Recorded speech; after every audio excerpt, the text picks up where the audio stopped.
themselves the reputation of a consistently weak non-conference schedule. But this year, the quality of opponents early in the year has made November and December nothing short of a gauntlet. And this year, the Rams' record has suffered as a result. Now standing at 5-6 on the season, Fordham will look to get hot ahead of the holiday break. And today's challenge is the Central Connecticut Blue Devils out of the NEC. And while they may not be the highest touted team coming to Rose Hill this year, they certainly are long, and they certainly know how to get in transition. It's Fordham and Central Connecticut next on WFUV 90.7 FM.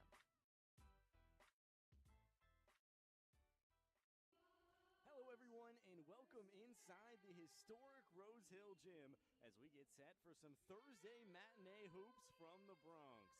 Today's noon matchup is featuring the Central Connecticut Blue Devils making the drive down from New Britain, Connecticut to face your Fordham Rams. Alongside Colin Loughran, I'm Miles Grossman. We're so glad you could spend part of your Thursday with us here on 90.7 FM. And Colin, a lot to get into this morning. We got the national anthem behind us. It's holiday season, also kids field trip day. I mean, it's a fun environment. A lot going on, Miles. Great to be with you as always. It's been a crazy last couple of weeks for the Fordham Rams back in the Bronx. Now, after an intense schedule, should be a fun one this afternoon. Absolutely. Those Fordham Rams coming off a loss at the hands of St. John's at Madison Square Garden, and now they return home for the first time in 15 days, looking to reverse that fortune. And Colin, before we move any further, we had the pleasure to catch up with Keith Urgo yesterday at practice. Have a listen. Miles Grossman, Colin Loughran, joined now by Fordham men's basketball head coach Keith Urgo. Coach, we've spoken to you enough throughout this year to kind of have an idea of what you're a fan of, what you're not a fan of.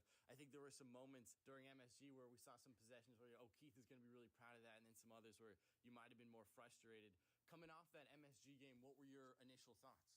Yeah, I mean, there were definitely some positives. Unfortunately, it didn't turn out the way we had hoped. But there were some positives. There were some stretches where we did some really good things, But the limelight and being at the Garden, never being on the floor before, I think that caught up to us a little bit. But that's all part of our experience. I thought we continued to battle and fight. Got some good minutes from a couple of guys. Obviously our free throw shooting was much more improved, which was great because we've been working on it a lot. Josh Rivera went 9 for 10 from the free throw line, which is great for him, shows his growth and shows the fact that he's been working on that a lot. But, there were certainly some things we have to clean up as well. I thought St. John's pressure really affected us, and we were prepared for it. At least we tried to be. So they did a good job of pushing us out and having us start our offense a little bit further out than we would have liked.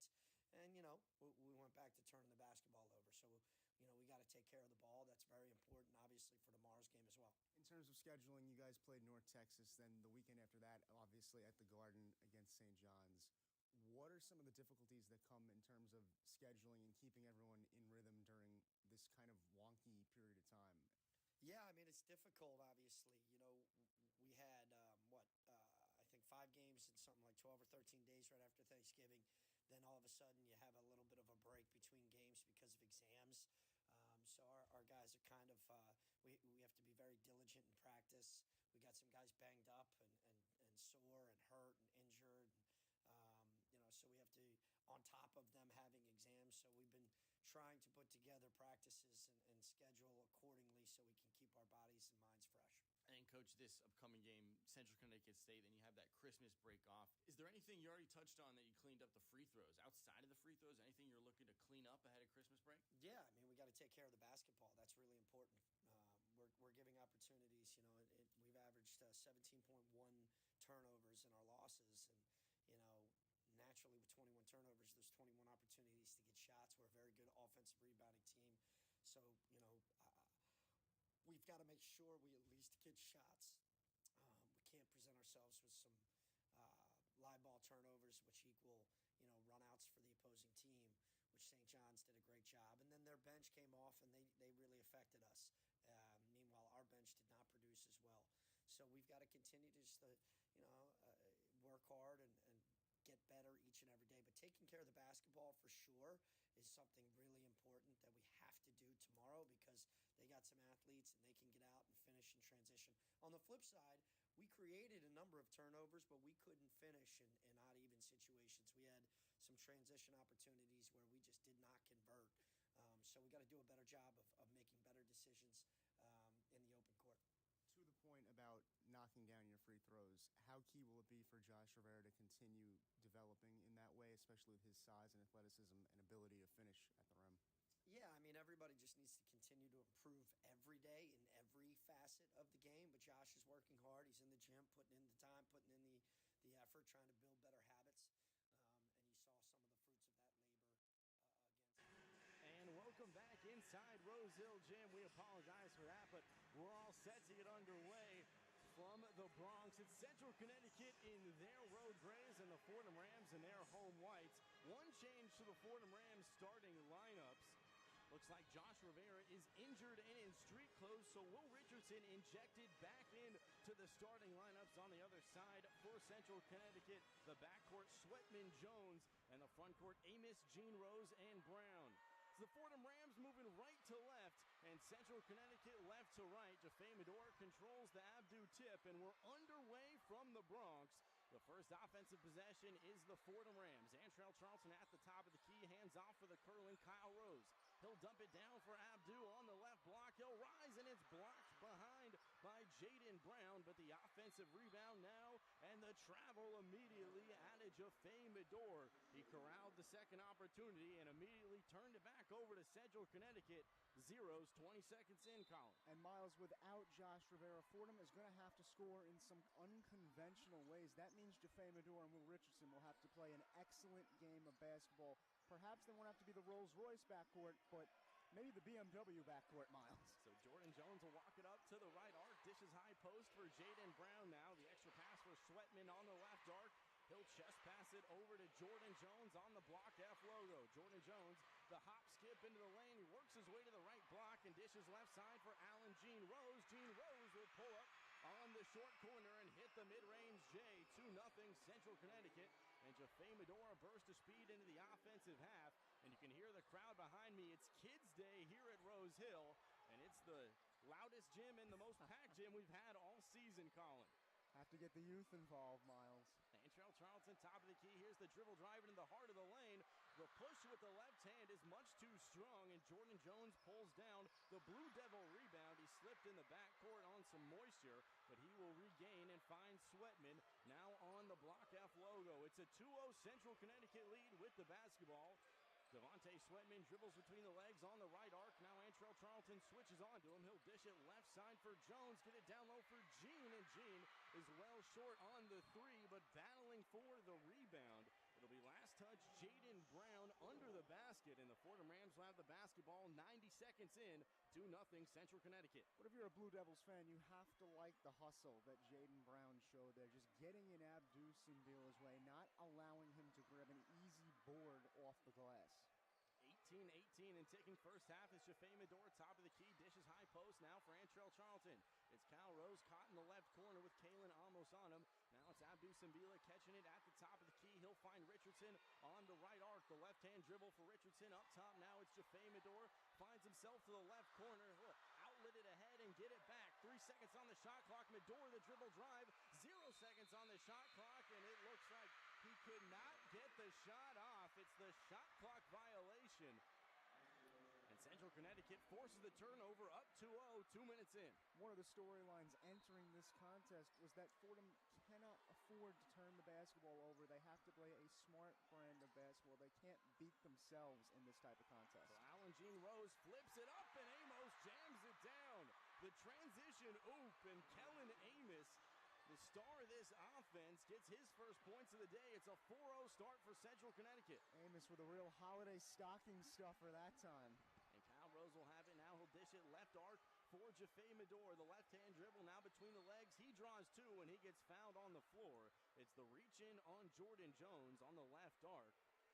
And that's the first on Jordan Jones. It'll be the near sideline inbound for the Fordham Rams in their whites, Colin, but they're yet to get on the board 2.5 minutes in. It's 4-0 Blue Devils. Fordham still settling into their half-court offense. I would like to see Jaffe Medor begin to initiate.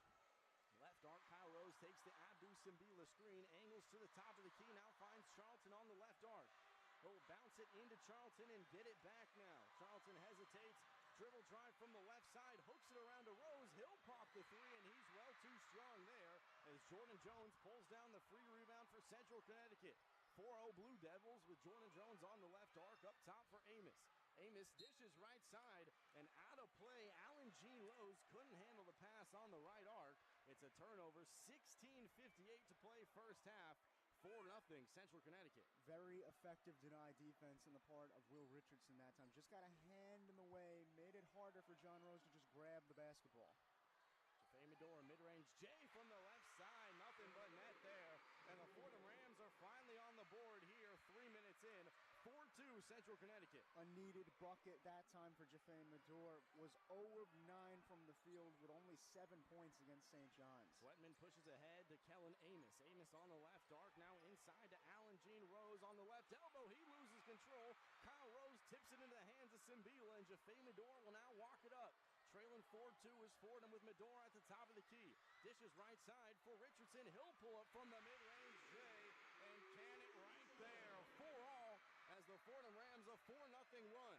Talk about another guy that badly needed a bucket. Will Richardson, 1 of 8 from the field against the Johnnies. Both him and Medora off to a good start today. So all knotted up at 4 at the 16-minute mark. It's Jordan Jones on the right arc. He hesitates and draws this one on the floor.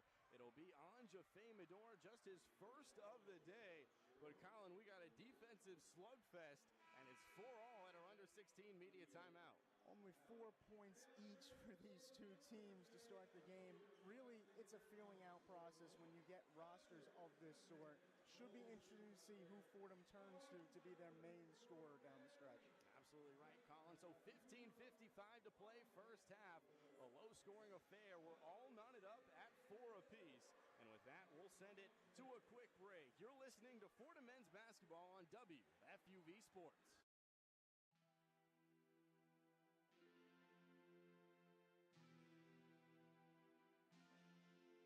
How's it going, everybody? I'm Lou Orlando. And I'm Colin Loughran. And we're two of your main hosts for WFUV Sports' NHL podcast, 5 on 3. We'll keep you updated on the Rangers, Islanders, Devils, and of course, the Stanley Cup Final. Home ice for all things NHL, 5 on 3.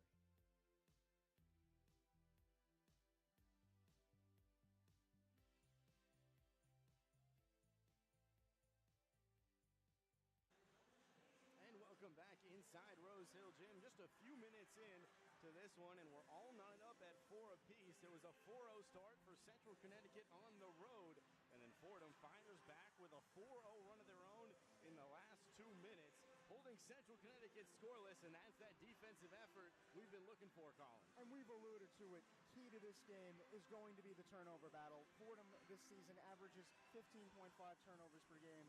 Central Connecticut State at 10.9 turnovers per game. To me, this comes down to who makes the least mistakes and who can maximize their opportunities to score. For Fordham, you're going to need your guards to step up in a big way. You're without Josh Rivera, who was phenomenal against St. John's. You can't say that many players played great against the Johnnies. Rivera was one of them. Went 9 of 10 from the free throw line against St. John's. You would have liked to have seen that carry over in today's contest, but without him, you're going to need your guards to initiate on offense. That's the word of the day, Miles. Initiate early and often. So Josh Rivera, as you said, out with the undisclosed injury in street clothes on the Fordham Ram bench. He saw his free throw numbers shoot from 34% to 48% on that 9 of 10 day. Just a special outing. So tough for the Fordham Rams to have him on the bench, but we're back underway from Rose Hill. Amos the basketball, the short corner jumper, and he'll can it from the right side, right out of the timeout. It's a 6-4 lead for Central Connecticut. Amos had that shot go down even though he was off balance. That's the sign of a truly skilled offensive player. Richardson kicks right arc for Kyle Rose. He'll twirl around and get into the lane and flip it right into the hands of Jordan Jones. His second steal of the contest. Jones loose on the fast break, some contact from behind, and they'll call the travel first. Elijah Gray, a nice closeout from behind, forced the Jordan Jones travel. It's a 6-4 lead for Central Connecticut, but the Fordham Rams force the turnover. They'll have the basketball. And I think Elijah Gray almost scared him. He made him think twice before just going up towards the basket for an easy lay-in. Sometimes that's what good defense is about, just making the opposition second-guess themselves. So Gray on the top of the key. He just checked in, dishes left arc for Richardson. Rises on the three, no good, but Kyle Rose rips down the offensive rebound. The second try is there with the right-hand lay. All knotted up at 6:15:07 to play first half.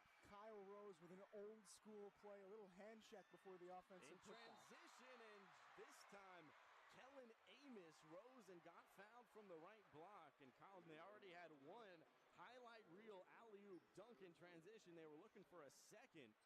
Kalen Amos wasn't so lucky on the second try, but he does draw contact. And Kellen Amos will have his first 2 free throws of the day. He was a preseason All-NEC selection. And Colin, he dropped 14 on Fordham when they played last year. Amos, a versatile talent, averaging 10.4 points per game this season, along with 3.3 assists per game. The type of guy that can distribute and score for himself, especially off the dribble. Watching him in warm-ups, he can hit it from anywhere on the court. So here's the second from Amos. He was good on both there, and it's an 8-6 lead for Central Connecticut in their road Grays.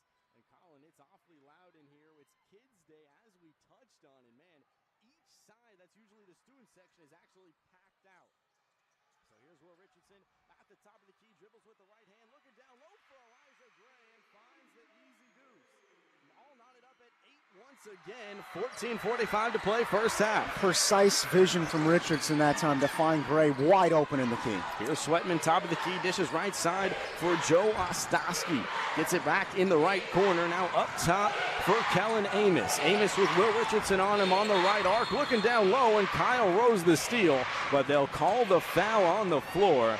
The pass was looking for Devontae Sweatman down low. Rose picked it off, but he was a little too physical. And he'll stay right here. Foul on the floor. 14:27 to play. It's an 8-8 ball game. To our radio audience who can't see Kellen Amos, he's quite the tall basketball player, 6'7", extremely lanky. If they're going to try and get him the ball towards the top of the perimeter, one of Fordham's guards is going to have a heyday trying to stay in front of this guy. Amos on the right arc, dribble drive from the right side. On the baseline, he loses control. And that time, Elijah Gray forced the turnover. And Amos, as you said, 6'7", 190. He's built like a stick, but he's got that real basketball build to him. Can't get it done that time, and the Fordham Rams will take over the possession, all knotted up at 8 once again. 14-14 first half. Jaffe Medor, top of the key, looks down low for Elijah Gray, and the pass poked free. This time it's Jordan Jones in on the steal. He'll find Amos on the block F. Dribble drive on the left elbow. Dishing left side for Sweatman. He'll fake the three. The extra pass on the right corner, and the three is well short that time for Jordan Jones. Jaffe Medor pulls down the rebound. Still tied at 8, 13:49 to play first half. Medor top of the key, now left corner. It's Kyle Rose caught up with Trey Breland on him. It's the dribble drive for Rose. He rises from the left block, but he can't hit. And Ostowski pulls down the Central Connecticut rebound. Right arc, Amos in transition. Fakes the three, now back to Ostowski. Left side, he'll heave the three, and this time it's Devontae Sweatman nailing the three. It's an 11-8 lead for the Blue Devils. Blue Devils just moved the ball so eloquently on that possession. It's hard to defend against that type of mobility. Jaffe Medor, the left-hand dribble, waist high, angles his way to the left arc, takes the Elijah Gray screen at the top of the key, hesitates, now finds Dean. He'll pop the left arc three, and nothing but net there for Ahmad Dean. He's been silent the last couple games, but he has the equalizer early. It's 11-all. Ahmad Dean hasn't played more than 10 minutes in a game since that FDU game on November 30th. Without Josh Rivera, perhaps he could have had an opportunity to do so this afternoon. And very close to the 5-second violation, but the full court pressure will force the timeout there. No, they'll say they did get the 5-second violation. Central Connecticut could not get the timeout in time, and the full court pressure for the Fordham Rams forces the turnover, and Ramad Dean will be the trigger man. It's 11-all. He finds Will Richardson on the left elbow, and it's poked free by Jordan Jones. Another steal for Jones. In transition, looking for Breland, and Breland rises and draws contact from the right block. It'll be 2 free throws for the 6th man in Trey Breland. All knotted up at 11.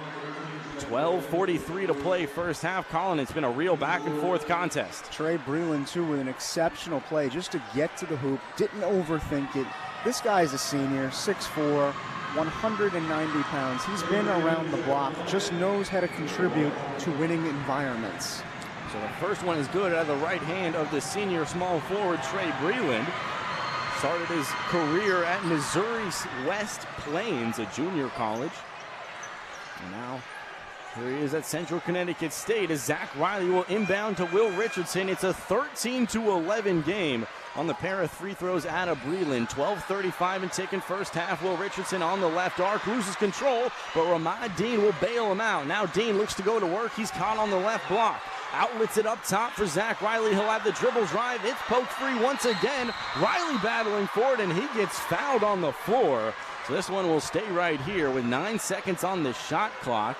It should reset. 12:21 to play in the first half. Central Connecticut a 2-point lead at 13-11, but the baseline inbound for the Fordham Rams in the offensive half. Too much dribbling on that possession, Miles. Fordham not a team that has anyone with exceptional handles. Better to just pass the ball around. Gray on the right elbow looking down low for Riley, and the reverse is there. A beautiful baseline cut and the reverse for Zach Riley.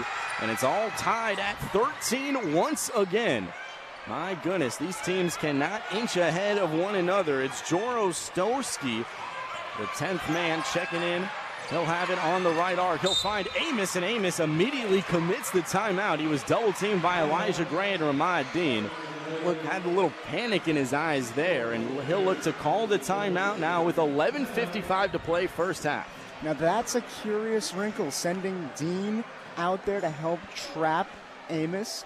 If they're going to try and get him the ball, the Blue Devils that is, outside the perimeter, you're going to have to trap him in that fashion, because sending either a Jaffe Medor or a Will Richardson to guard him like a point guard isn't going to be a winning recipe.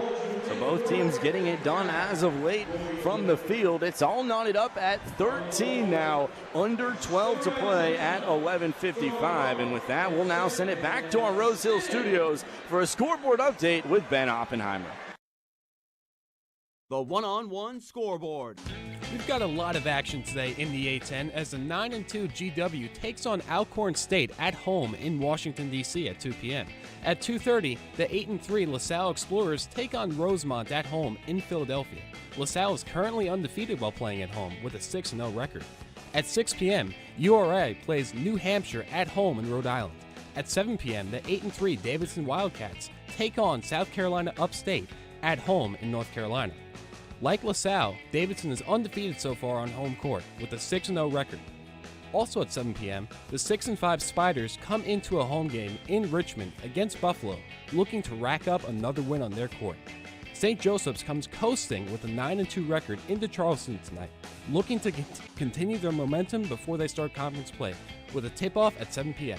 With the last game of the day, Massachusetts will take on Georgia Tech in Honolulu as the two teams will face off in the Hawaiian Airlines Diamond Heat Classic. The game will be broadcast nationally on ESPN2. In the top 25, the 9-ranked Kentucky Wildcats take on the Louisville Cardinals in Louisville at 6 p.m., which will be nationally broadcast on ESPN at 6 p.m. With the one-on-one scoreboard, I'm Ben Oppenheimer.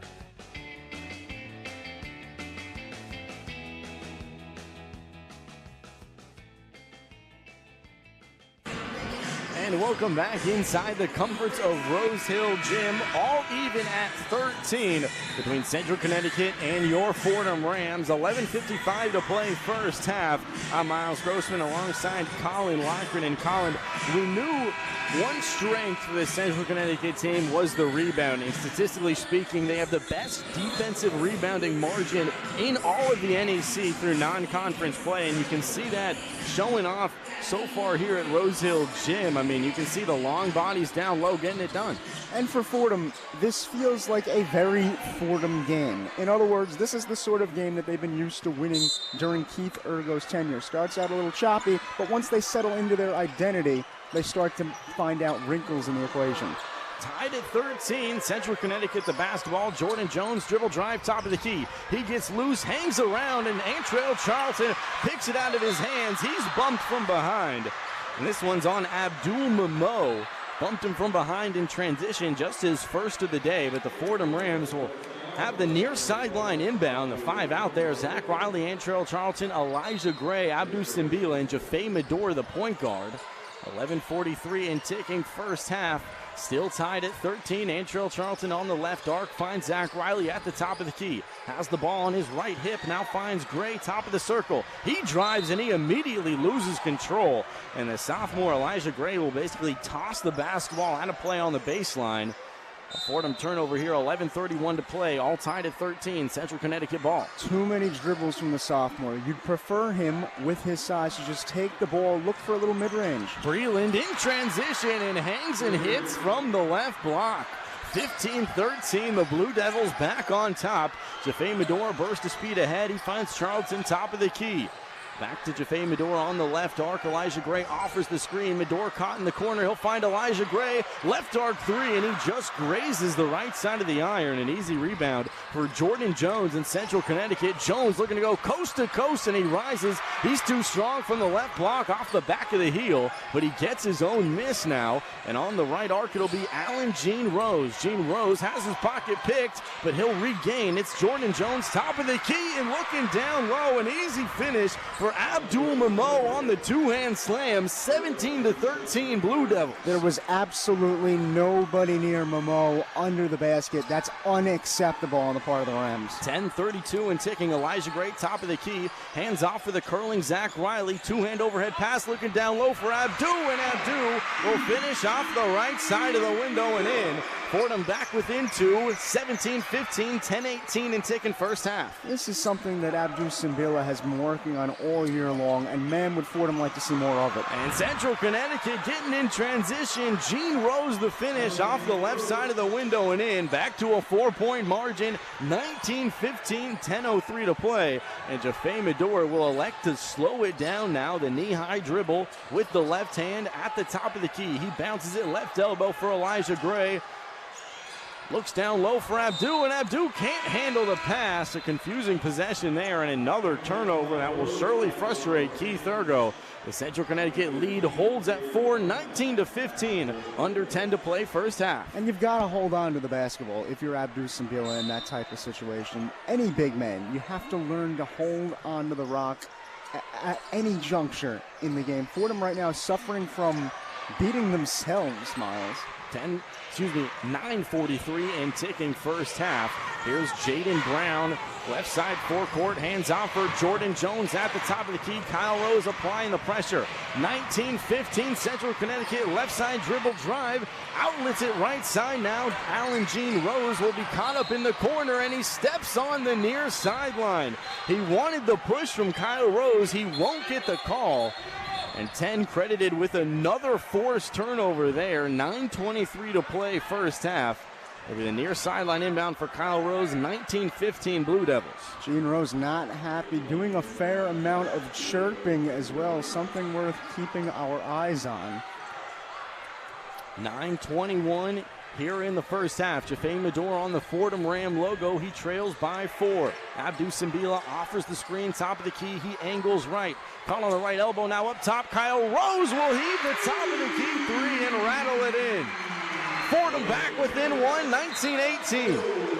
Kyle Rose, a little bit of showmanship after the made 3. And while I'm normally for the showmanship, Miles, you're trailing by 1 in the first half against what is honestly an inferior team. Perhaps get the job done, win the basketball game, celebrate afterwards. 9:01 to play in the first half. 19-18 Central Connecticut with a 5'8" guard, Devontae Sweatman, to walk it up. He works his way to the half-court mark on Zach Riley, and now it'll be up top for the 6-man Trey Breland. Hands off for the big man in Jaden Brown. Brown gets caught up with Abdou Simbila. The extra pass to Gene Rose, and the and-one opportunity. Allen Gene Rose, the leading scorer on this team at 15.2 a game. A pretty move from the left block, and a 21-18 lead for Central Connecticut with a chance to add one more. Allen Gene Rose averaging 15.2 points per game this year. He's a Fairfield University transfer. This is his first year as a Blue Devil. Averaged 10 points and 4.1 rebounds while shooting 52% roughly from the field last year. He bet on himself, and it worked. showing exactly who he is so far in this one. So Gene Rose converts the three-point play the old-fashioned way. It's a 22-18 lead for Central Connecticut. And it's a funny story. Gene Rose was born in Martinique, a small island pretty close to where we were earlier for a game in St. Thomas, but he was born in the islands, moved up to Connecticut to play some ball, and now he finds himself at Central Connecticut. Jaffe Medor the other way and rattles home the top of the key three. Fordham right back within one, 22-21. 8:27 to play first half, and the full court pressure intensifies for the Fordham Rams and Kyle Rose. Jordan Jones bodies his way to the midcourt stripe and crosses it. Kyle Rose still the pressure on the block. He'll take the Jalen Brown rebound. And now up top, it's Trey Breland. Breland looking to go to work on Jaffe Medor. He'll rise, and he's much too strong. Amos no good on the putback. Riley wrestling for the rebound. He'll come down with it. Still wrestling for it. He needs to call a timeout, and they call the jump ball. How did nobody call the timeout? The ball was in Zach Riley's hands for 2 seconds. But Central Connecticut earns the jump ball call, and with the possession arrow going their direction, it'll be back the Blue Devils' way. They lead this one 22-21. And credit to the much smaller Zach Riley. He held on to that thing like it was the winning lottery ticket, Miles. It's a shame they didn't call a timeout initially for his good work. Had to kind of squirm around for a half second to make sure the ball didn't come loose. So at the under 8 media timeout, it's 22-21, 7:57 to play first half. You're listening to Fordham Men's Basketball on WFUV 90.7 FM.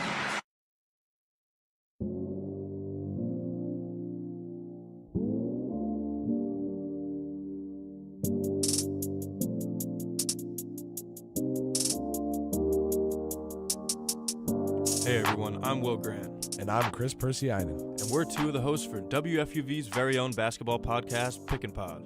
Tune in weekly for updates and our takes on the latest around the NBA, as well as exclusive insight from our very own Knicks and Nets beat reporters. We'll have you covered on everything from all of the NBA's latest drama we know and love, to debating all year long which team will get to lift that golden Larry O'Brien in June. So don't miss a beat from the hardwood on WFUV's Pick and Pod.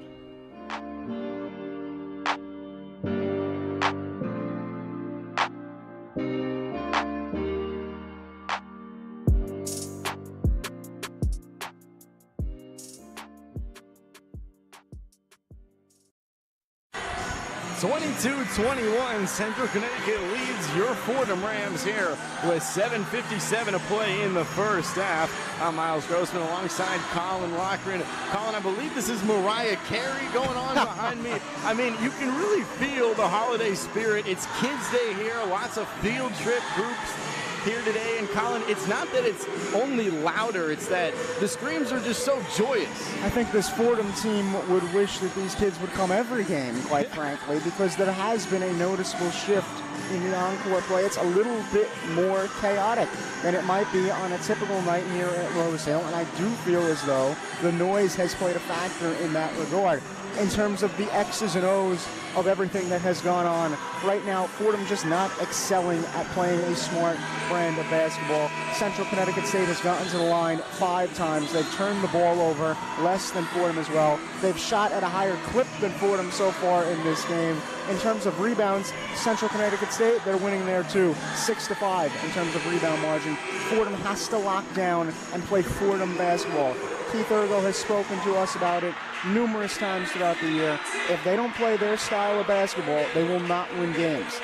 You never want to say anything is a must-win, but coming off of a loss to St. John's, coming off of what has been a wonky couple of weeks in terms of scheduling, this feels like a must-win. I hear that, Colin, and a big part of that Central Connecticut run has been Allen Gene Rose. He's 3 of his last 4 from the field, and their leading scorer has gotten hot. So back underway from Rose Hill Gym, top of the key.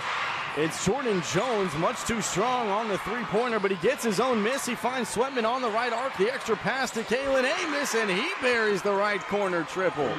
Out of the timeout, another bucket for the Blue Devils. 25-21, they lead here from the Bronx. Zach Riley, top of the key. He hands off for the curling Jaffe Medor on the left arc. Medor now back to Riley, top of the key. He'll heave the 3, and nothing but net for Zach Riley.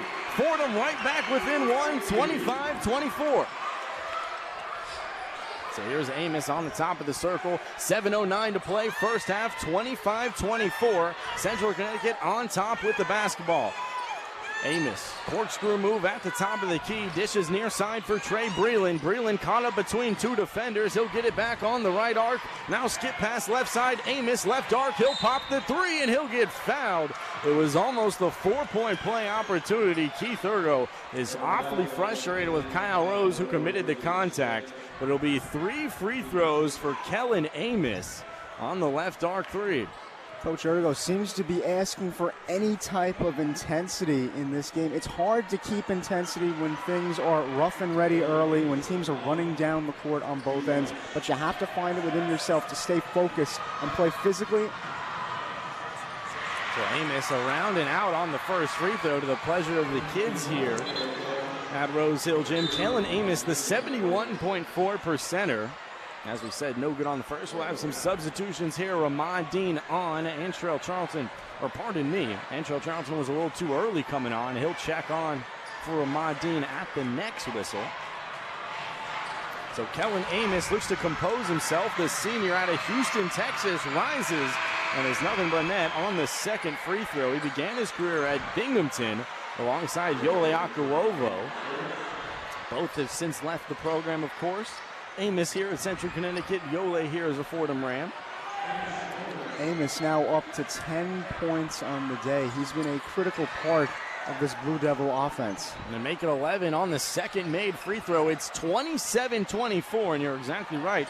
Kellen Amos has 11 of them for Central Connecticut. He dropped 14 on Fordham last year. He's become a bit of a Ram killer. Here's Jaffe Medor. Looks down low for Yole Akarovo, who catch the pass, and he can't finish the hook with the right hand. Kellen Amos rips down the rebound. He'll have the basketball and push ahead. 6:28 and ticking. It's Devontae Sweatman on the block F. 27-24. 6:22 first half. Antrell Charlton, the pressure on Sweatman, top of the key. Down low to Amos. The extra pass is picked off by Will Richardson. Richardson in transition. He'll rise, and a pretty scoop lay from the right side as Fordham back within one. Right back in transition, and the two-hand slam for Jaden Brown. My goodness, the baseball pass, and a 29-26 lead. Central Connecticut wasting no time. There are some teams that Fordham can beat in a track meet. I don't know if this Blue Devils team is one of them. We might find out today. Jaffe Medor, left arc. He'll find Antrell Charlton on the left corner. Dribble drive. He hesitates. Kicks right side. Will Richardson will drop in the three-point shot. Nothing but net for the sophomore, and we're all tied at 29. Such a confident stroke from Richardson that time. Did not hesitate. That's the type of growth you love to see from the sophomore if you're a Fordham fan. Sweatman drops it left side for Jordan Jones. Jordan Jones, top of the key, three, no good on the answer. Jaffe Medor, the free rebound.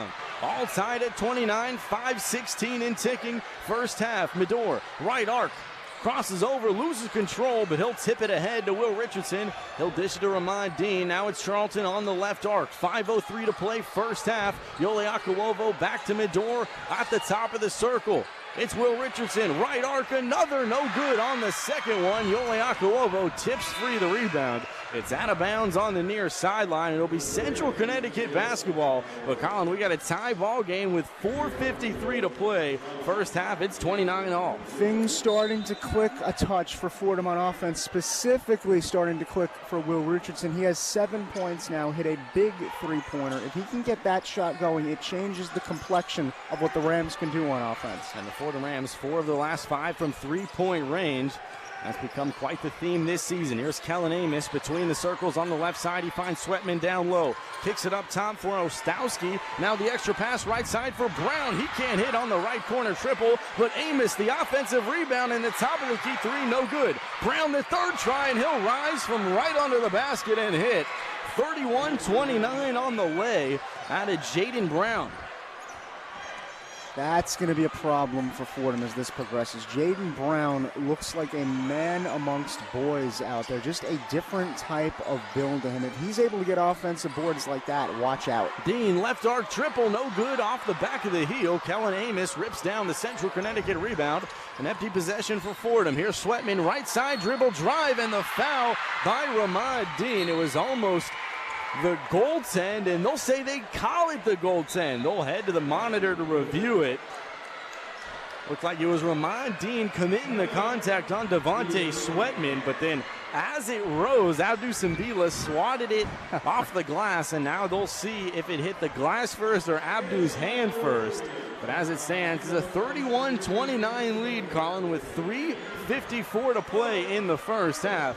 And Central Connecticut doing everything they can to hang around with the Fordham Rams, and they should be proud of their effort. Not the start that Fordham was hoping for at all, but for Central Connecticut State, this is exactly what you wanted to do. Get the Rams uncomfortable on their home court. If you can do that, you can make this a ball game, and right now, heading towards the second half, this is very much anyone's game. So refs at the monitor. We'll take a quick break. As it stands, Central Connecticut 31, Fordham Rams 29, 3:54 to play, first half. And with that, we'll send it back to our Rose Hill studios for a scoreboard update with Ben Oppenheimer. The one-on-one scoreboard. There's a few games on the schedule for the NBA today as the lowly Detroit Pistons, who have lost 24 games in a row and currently have a record of 2-25, look to finally pick up a win at home tonight at 7 p.m. against the struggling 10-18 Jazz. Zion Williamson and the Pelicans head to Cleveland to face Donovan Mitchell and the Cavaliers at 7:30. Both teams have a record of 16-12. The 16-10 Orlando Magic face a big challenge this evening at 8 p.m. as they head to Milwaukee to face Giannis, Dame, and the Bucks this evening at 8 p.m. Paul George and Kawhi Leonard look to continue the Clippers' 9-game win streak as Los Angeles heads to Oklahoma to take on Shai Gilgeous-Alexander and the Thunder at 8 p.m., as OKC currently has the second-best record in the Western Conference. The struggling 7-19 Grizzlies face the Indiana Pacers at home in Memphis tonight at 8 p.m., as they look to ride the momentum coming from their star point guard Ja Morant's first game back after his suspension, as he scored 34 points and won the game on a buzzer beater in the previous game versus the Pelicans. The 4-22 San Antonio Spurs head to Chicago tonight, playing the Bulls at 8 p.m., where the Spurs hope they can get a solid performance out of hyped rookie big man Victor Wembanyama. LeBron, Anthony Davis, and the Lakers continue their road trip as they head to Minneapolis to play the Minnesota Timberwolves at 9 p.m., as LA looks to snap their 3-game losing streak. With the one-on-one scoreboard, I'm Ben Oppenheimer.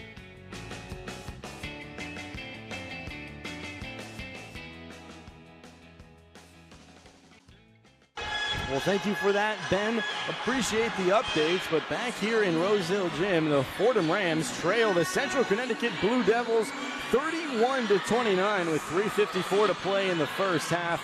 As it stands, the referees at the monitor trying to decide if Abdou Simbila just committed a goaltend on the Kellen Amos deuce.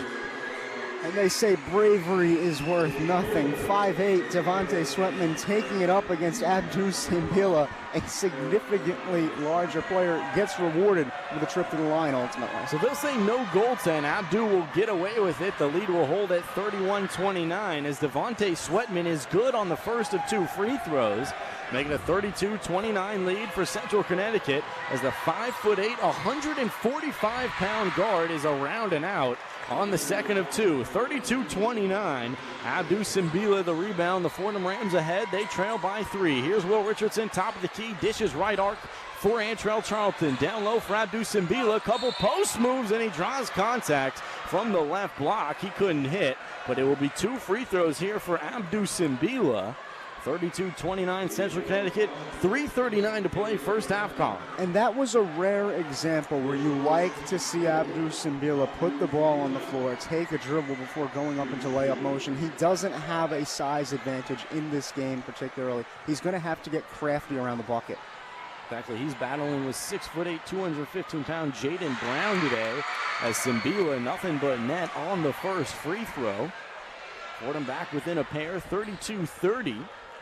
Simbila 72.7% from the charity stripe this year, coming off that 12-point performance at the Garden last time out, one of the better, as he's good on the second. A 2-2 trip for Abdou Simbila, and the Fordham Rams back within just 1 as the full court pressure intensifies once again. Jaffe Medor on Devontae Sweatman. Sweatman ahead, he's got his pocket picked, but Jaden Brown recovers of Central Connecticut, and he'll find Amos outside on the left arc now. It's Gene Rose, top of the key. Gene Rose, dribble drive, top of the key, and he cannot hit down low. Wrestling for the rebound is Ramad Dean, and he'll pull it free. Ahead to Antrell Charlton, 3:17 to play first half. Charlton, low post entry to Abdu Simbila on the bounce. He'll spin around left block, and it's poked free. Jaden Brown the block there, and Central Connecticut the other direction. 32-31, Central Connecticut the lead and the ball. Here's Ostowski. Dribble drive, penetrates a little bit, but he'll restart on the right arc now. 2:55 to play first half. Ostowski calls out the play with Ramad Dean face guarding. Amos, right arc, wide open on the triple. No good, well short there. Will Richardson will now pull it down for Fordham. Fordham trying to set up something in terms of half-court offense. 2:40 to play, transition, and the short corner, Jay, from the right side for Will Richardson. And the Fordham Rams, their first lead in quite a while, 33-32. And a nice look for Richardson. Thought about slowing it up and setting up the offense. Saw he had an opportunity, though, took the mid-range, Jay. That's a confidence play. 2:20 and ticking first half. It's Sweatman at the top of the key, being harassed by Will Richardson on the block F. 2:12 and ticking. Amos, top of the key. Sweatman now gets it back. He'll dish it down low. Jaden Brown. Brown caught up with Simbila on him. He rises on the short corner, and he can't hit. Antrell Charlton rises and pulls down the Fordham rebound. Jaffe Medor, the scoop in transition, and it's got to be a goaltend here. And it sure is. Kellen Amos is called for the goaltend. They'll say count the two. And with 1:56 to play in the half, both squads will head to the huddle, but Fordham back on top, 35-32. Fordham up by 3 points now. This is more about where you thought they'd be towards the end of the first half. Preferably, if you're a Fordham fan, you'd think they'd have a wider league. If you are rooting for Central Connecticut State here, you still like where you are. You like that Amos has been able to wheel and deal at his discretion. Blue Devils now, important that you end the half strongly. You can't go into the locker room feeling like you missed an opportunity to really keep things tight. And you got to give credit to Central Connecticut State. They've hung around the entirety of the half with the Fordham Rams, a 6-0 run in the last 2:25 and an extended run of 9-2 in the last 4 minutes and 8 seconds. This has been the run the Fordham Rams have needed. I mean, Central Connecticut is long and they're very quick, and they've really taken the energy from the kids and gotten in transition a couple of times. But the last few minutes for the Fordham Rams, the best few minutes of the half. Fordham does not have a size advantage. They may have an advantage in terms of quickness, though. It seems as though they're leaning more into that as this one progresses. So coming out of the timeout, Jordan Jones, the senior guard out of Florence, South Carolina, will walk it up. He'll find Gene Rose on the right arc now. On the left block, it's Abdul Mamo. Up top, on the top of the circle, finds Devontae Sweatman. Sweatman, a little bit of dribble penetration, looks down low. This time Momo rises and gets caught up between Abdu and another defender. 2 seconds on the shot clock. He can't hit the spin around from the right block. Will Richardson pulls down the Fordham rebound ahead. Jaffe Medor, left arc three, and he rattles it in. A transition dribble for Jaffe Medor in a 38-32 Fordham lead. Jaffe Medor, now that's exactly who I was looking for. Big three for the senior. Pushes ahead, and he'll penetrate a little bit and restart. And Charlton, and it's the offensive foul. Amos, the moving pick at the top of the key. A little contact with Antrell Charlton, and man, Central Connecticut is trying to get in transition every opportunity they have. The Rams starting to create some separation on the scoreboard. Their two guards have combined for 19 points. That is Medor and Richardson so far. I think that's going to be crucial for them as we head towards the end of this half and into the second. So Fordham a 9-0 run in the last 3.5 minutes. They lead 38-32. Will Richardson top of the key. Into Elijah Gray on the chest pass, mid-post left side. He'll pull up from 5, and he can't hit. Too strong on the floater, and Gene Rose will pull it down for Central Connecticut.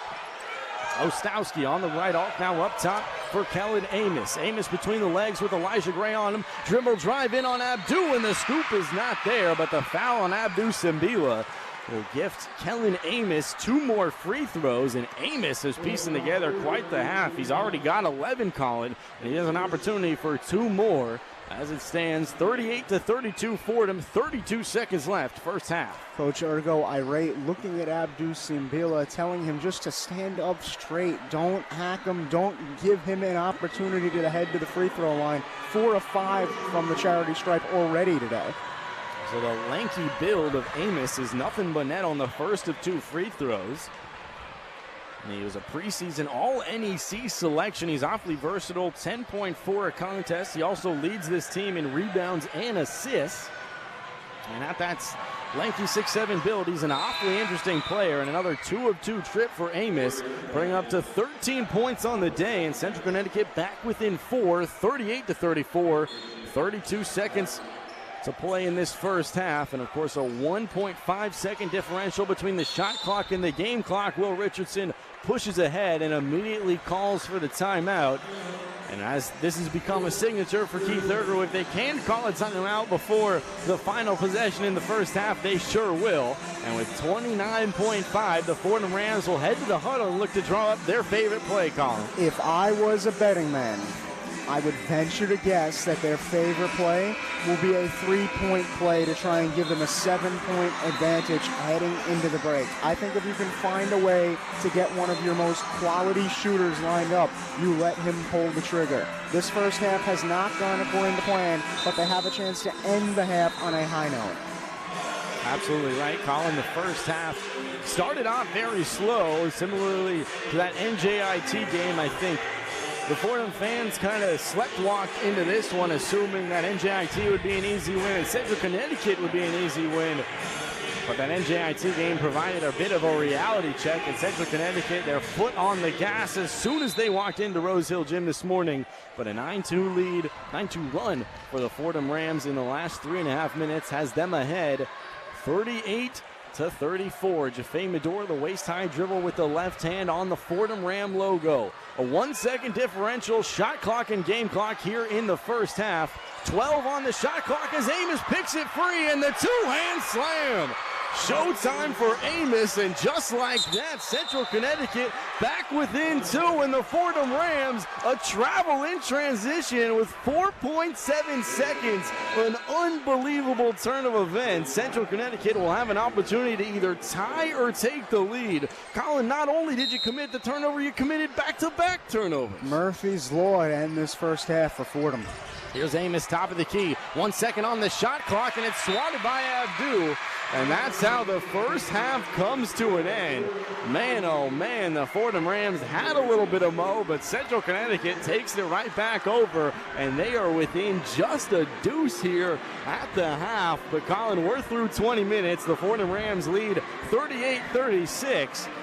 You saw some good moments, you saw some bad moments, and surely the last possession was the ugliest of that half. And Fordham had a chance to end the half on a high note, did not do that. Will Richardson with a haphazard pass, looking for Anterell Charlton at the top of the key. Amos picked it off, had an easy slam dunk at the other end. Amos now with 15 points on the day. That's the man you're going to have to slow down in the second act. You're exactly right, Colin. He's got 15. If that continues, the Fordham Rams are in for a tough one, but they do lead through 20 minutes. 38-36 at the break. And with that, we'll send it back to our Rose Hill studios just across the street for the halftime show with Jack Warner and Ben Oppenheimer. The one-on-one halftime report. Holiday cheer is in the air at the historic Rose Hill Gym. Welcome into the one-on-one halftime report. I am Jack Warner, joined alongside by Ben Oppenheimer. Your score at the halftime of today's game is the Fordham Rams 38, the Central Connecticut Blue Devils 36. Just an absolutely back-and-forth affair for this first half. We have all sorts of first-half analysis to deliver, but not before I send it over to my friend Ben Oppenheimer for a one-on-one scoreboard.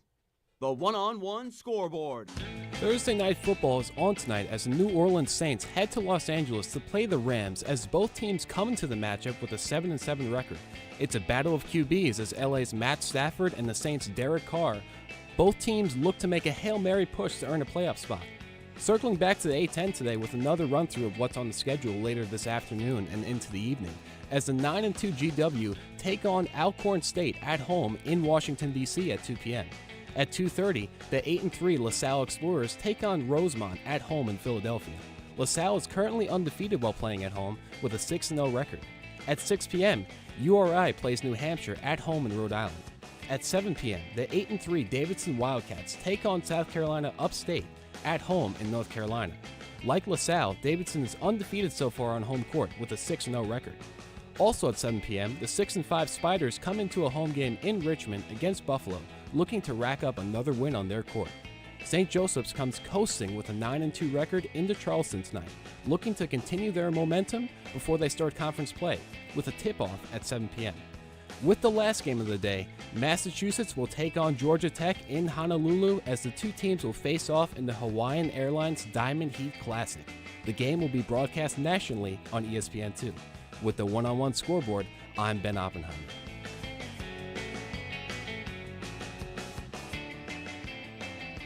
Now, Ben, I want to rewind to just under a week ago when our Fordham Rams took on St. John's University at Madison Square Garden. Obviously, not a great outcome, a 22-point loss, 77-55.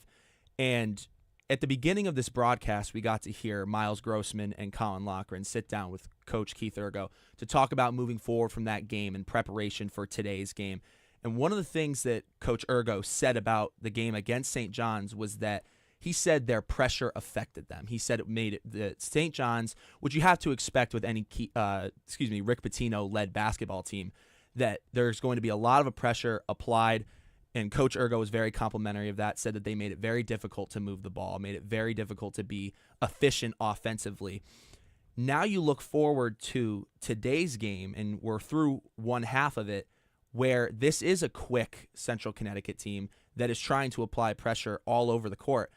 But Fordham has definitely done a nice job, and more so, I think, than we usually see out of this squad, in just having a good offensive efficiency. They enter the half shooting almost 60% from the field, 15 of 26. That's a 57.7% clip. And what I think is the real eye-opener here, 6 of 11 from three-point land, 54.5% from three. You're looking at a team who, in certain circumstances, has been held back by their inability to shoot efficiently. And in a game that's been very back and forth, like it's reflected by the score, 38-36 at the half, you're seeing Fordham at least be able to make up for some of the sloppiness that we'll get into in a few minutes here. They have been able to supplement that with a great, confident, and efficient offensive approach to open this game up. Absolutely, Jack. It's a nice contrast from what happened at the Garden last weekend. I mean, they were really struggling on offense. They were being suffocated by Pitino's defense, and St. John's did a great job not letting Fordham get anything, really. And once St. John's got off to that run in the first few minutes of the game, that was it. And so I think this game is Fordham showing a rebound on offense. They're getting open looks. They're moving the ball around. As you said, they're playing efficiently, which is great. They're just playing a little sloppy. The game is going back and forth. There's been a lot of ties, some lead changes. And so what I'd like to see is have that signature classic Fordham defense, lock them down in that second half. They're doing great on offense, but they got to play on both sides of the ball. And it seems that when Fordham has a great game on offense, then they almost forget about who they are and their identity as a defensive team. And it seems like you have to choose one or the other with this Rams team. It can be frustrating to watch sometimes. But I think that if they just keep making shots, keep moving the ball around, doing the same things offensively, but playing more of a clean-cut game and being more disciplined on defense, I think they can easily go on a run in the second and take full control of this game, Jack. Because it does feel like even with the efficiency that we've seen from them in the first half, both shooting and just offense in general, it does feel like a lot of it is response scoring. A lot of it feels like, for instance, from about the 8-minute mark to the 5-minute mark, they went 4 for 5 from three-point land. It was quick, but it was back and forth, hopping back and front, just, response scoring that kept them in the game, but like we mentioned earlier, it did help supplement some of the holes that they dug themselves into in this first half. For example, another thing that Coach Ergo said before the game during Coach's Sound was that he referred to the game against St. John's as them, quote, going back to turning the ball over, that they weren't taking good enough care of the ball. And unfortunately, you are seeing a bit of that in the first half. 10 turnovers total for the team in the first half, 3 from Jaffe Medor specifically. And you are seeing that a team like Central Connecticut that's able to space the floor like they do. For instance, I think it was mentioned during the broadcast, Colin Loughran referred to one of their scoring plays as a baseball pass. It was literally Fordham scored, one inbound pass from Central Connecticut, and then a length of the court pass to the other end, and it was a finish at the other end. So you're seeing a fast offense from Central Connecticut that there needs to be an adjustment made because that speed is not going to change. That's something that Central Connecticut has basically, kept themselves in this game and made this a back-and-forth game. They've really worn down Fordham's defense. Yeah, absolutely, Jack. And Central Connecticut is taking advantage of the pace of this game, the speed, and they're converting points off of those turnovers, and every turnover counts. Medor's got 3. He turned the ball over a lot versus St. John's. The good thing for Medor is that he's 4 for 4 from the field. He's 2 for 2 from 3. And, he's looking good offensively, and he's leading them with 10 points right now. And Will Richardson, 9 points. He's 4 for 6 from the field, 1 for 3 from behind the arc. Those are good signs on offense for 2 guys who have struggled offensively in a lot of games so far this season. So what they have to do, as I've said, as you pointed to, is keep it under control. Because if they get sloppy and complacent and think, if we just make shots and keep doing a quick back-and-forth game, we can stay in it. I wouldn't bet on that because every turnover that happens, every unnecessary turnover that happens in the second half, Central Connecticut is going to be, that's our chance to get a fast break point. Well, and again, that complacency cannot happen because you saw a 9-0 run from Fordham heading into the half. You saw from about the 4-minute mark to the 1-minute mark around that time. Fordham went 9-0 on a 9-0 run, and then you think, a nice comfortable lead right before the half. Boom, Colin Amos comes in, gets a steal off a bad pass from Antrell Charlton, gets a slam dunk at the other end, and then a quick Jaffe Medor travel to what should have been their last possession of the half, gave them another scoring opportunity. Now, luckily, Central Connecticut did not score on that final possession, but you're seeing a 2-point game at the half that very much could have been a 4 or 6-point game at the half. And we've seen Fordham games this season, just that tight margin can come back to bite them at the end of the game. I think in the second half, it is absolutely imperative to lock down Kellen Amos. He has been all over the floor. He's their leading scorer, 15 points, 4 of 8 from the field, and 3 boards to go along with it. He's been basically the center of a lot of scoring opportunities for Central Connecticut. They're going to need to lock him down, and they're just going to need to play a cleaner half of basketball in the second half. That has basically been the most common diagnosis that we've made at the halftime of any Fordham men's basketball game, is that this team can score, this team is athletic, this team knows how to play a lockdown defense when they need to, but that it's going to come down to, can they take care of the ball? Can they stay out of foul trouble? Can they not give them free opportunities to score? Can they not hand over opportunities on a silver platter to the opposing team? So I think in the second half, yes, there needs to be a continuation of this, efficient scoring that we're seeing from these Fordham Rams, but it's also about, can they take every other part of the game and not just allow this, above average shooting that we're seeing from them in the first half be the thing that carries them to victory? Can it be a well-rounded second half of basketball where they dominate in every facet? But that will just about do it for the one-on-one halftime report. We are going to send you back to the Rose Hill Gym where Miles Grossman and Colin Loughran will take you the rest of the way.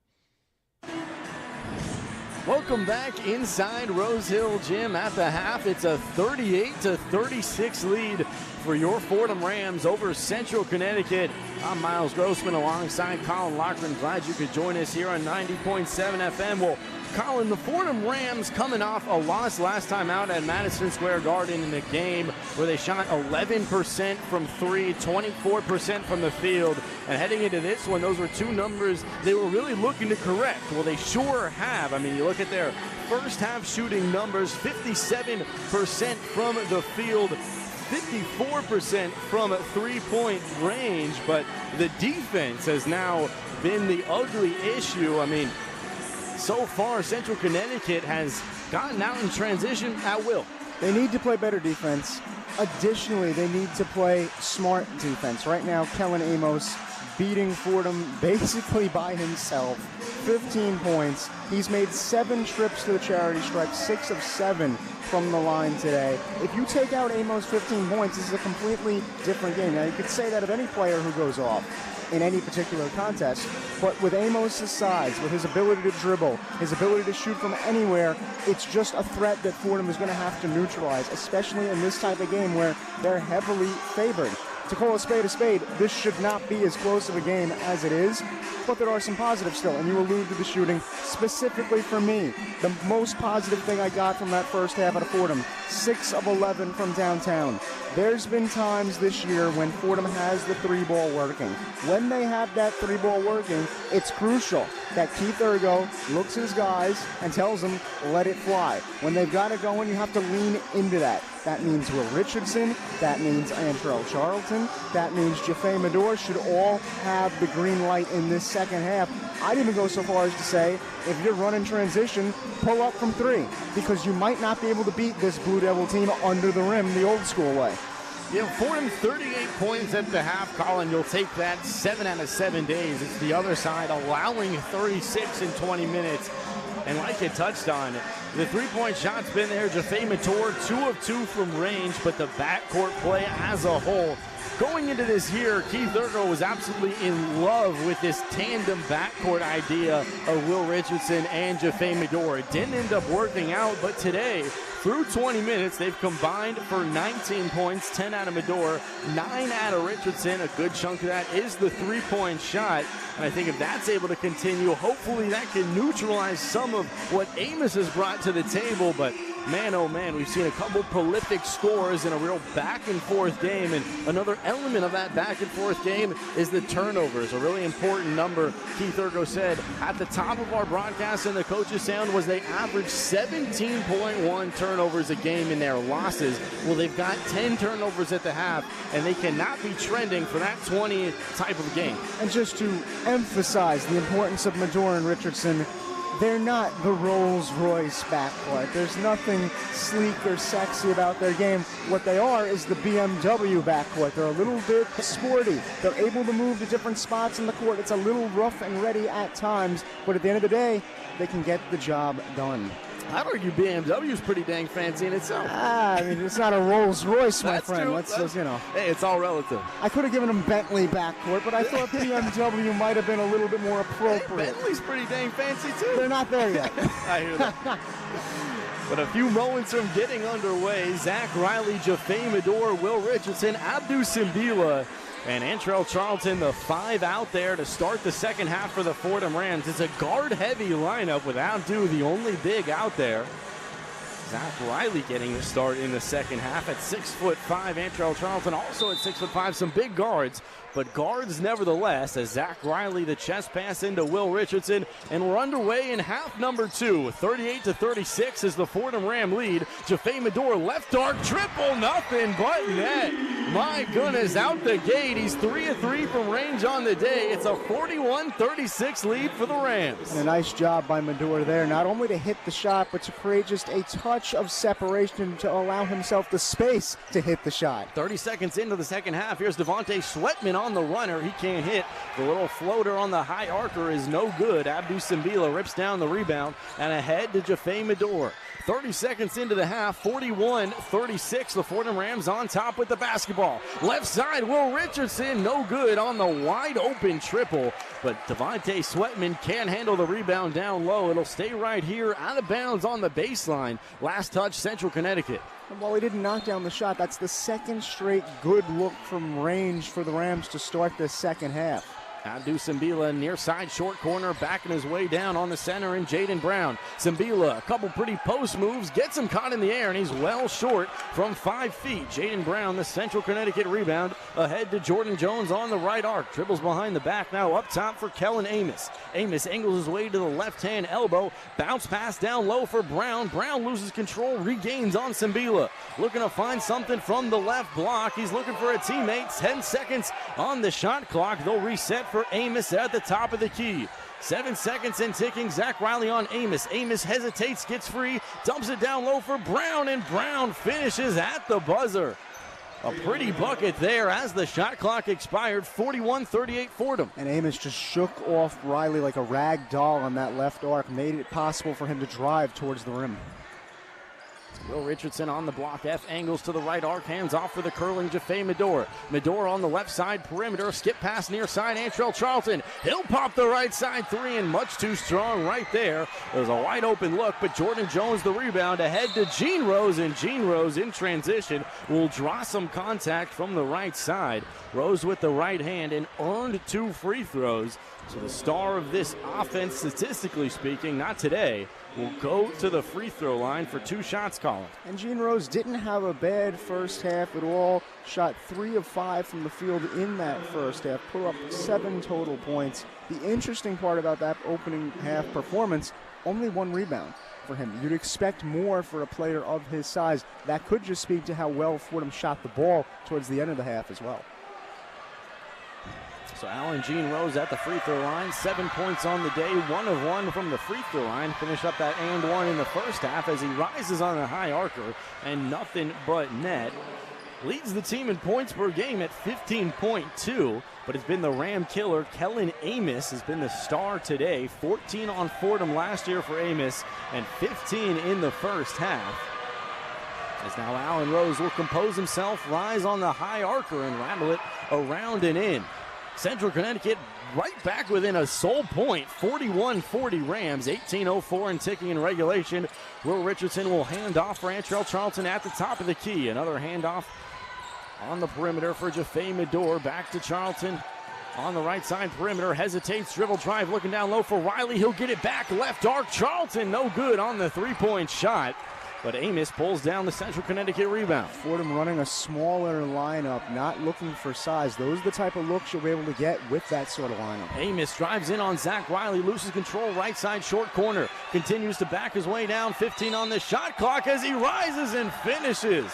Man, oh man, through a lot of contact from Zach Riley.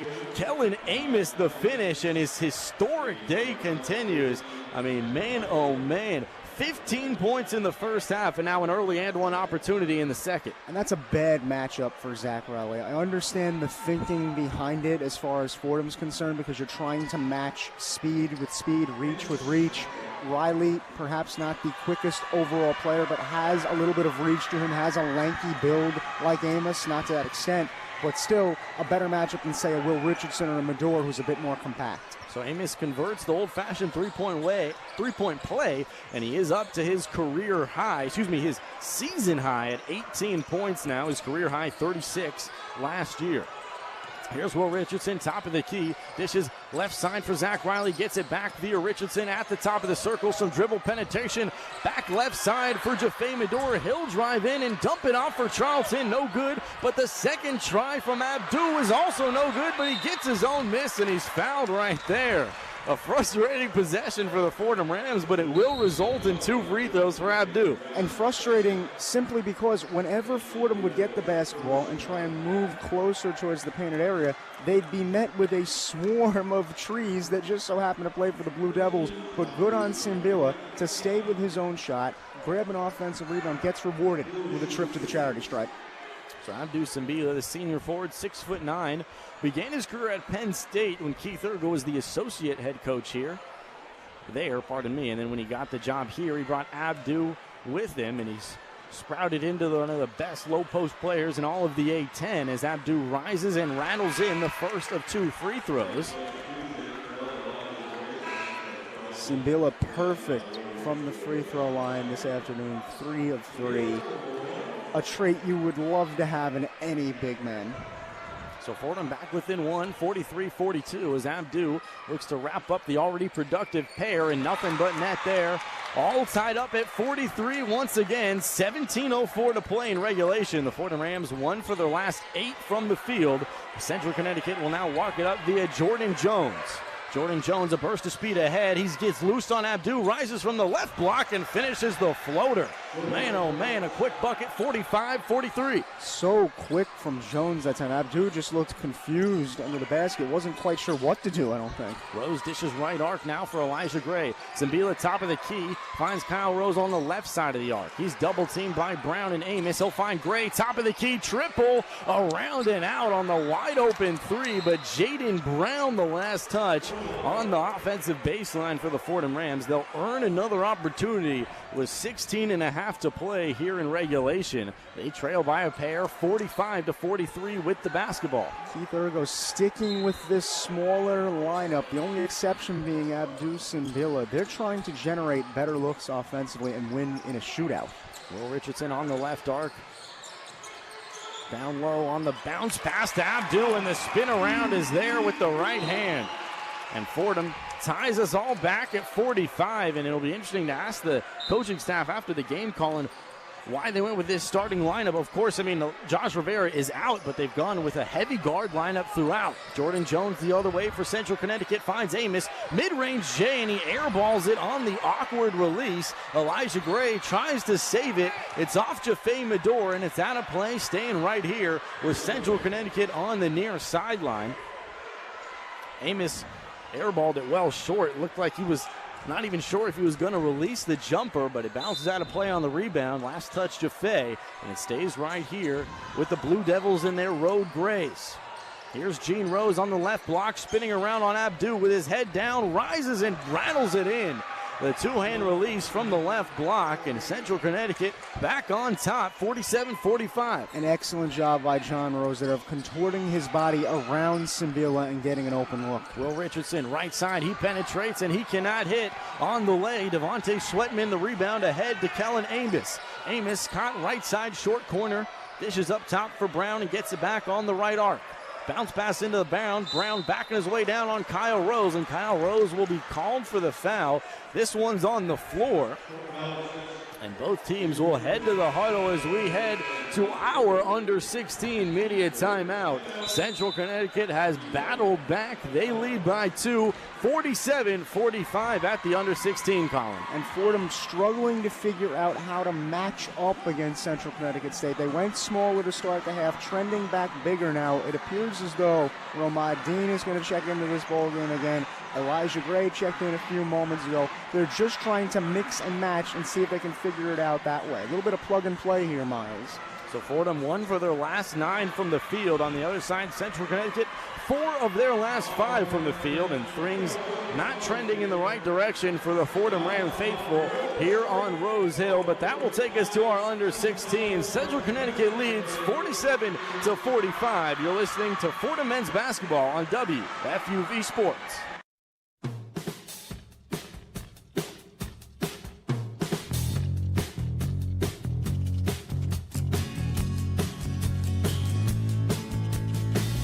What's up, guys? I'm Julia Moss. And I'm Will Talent.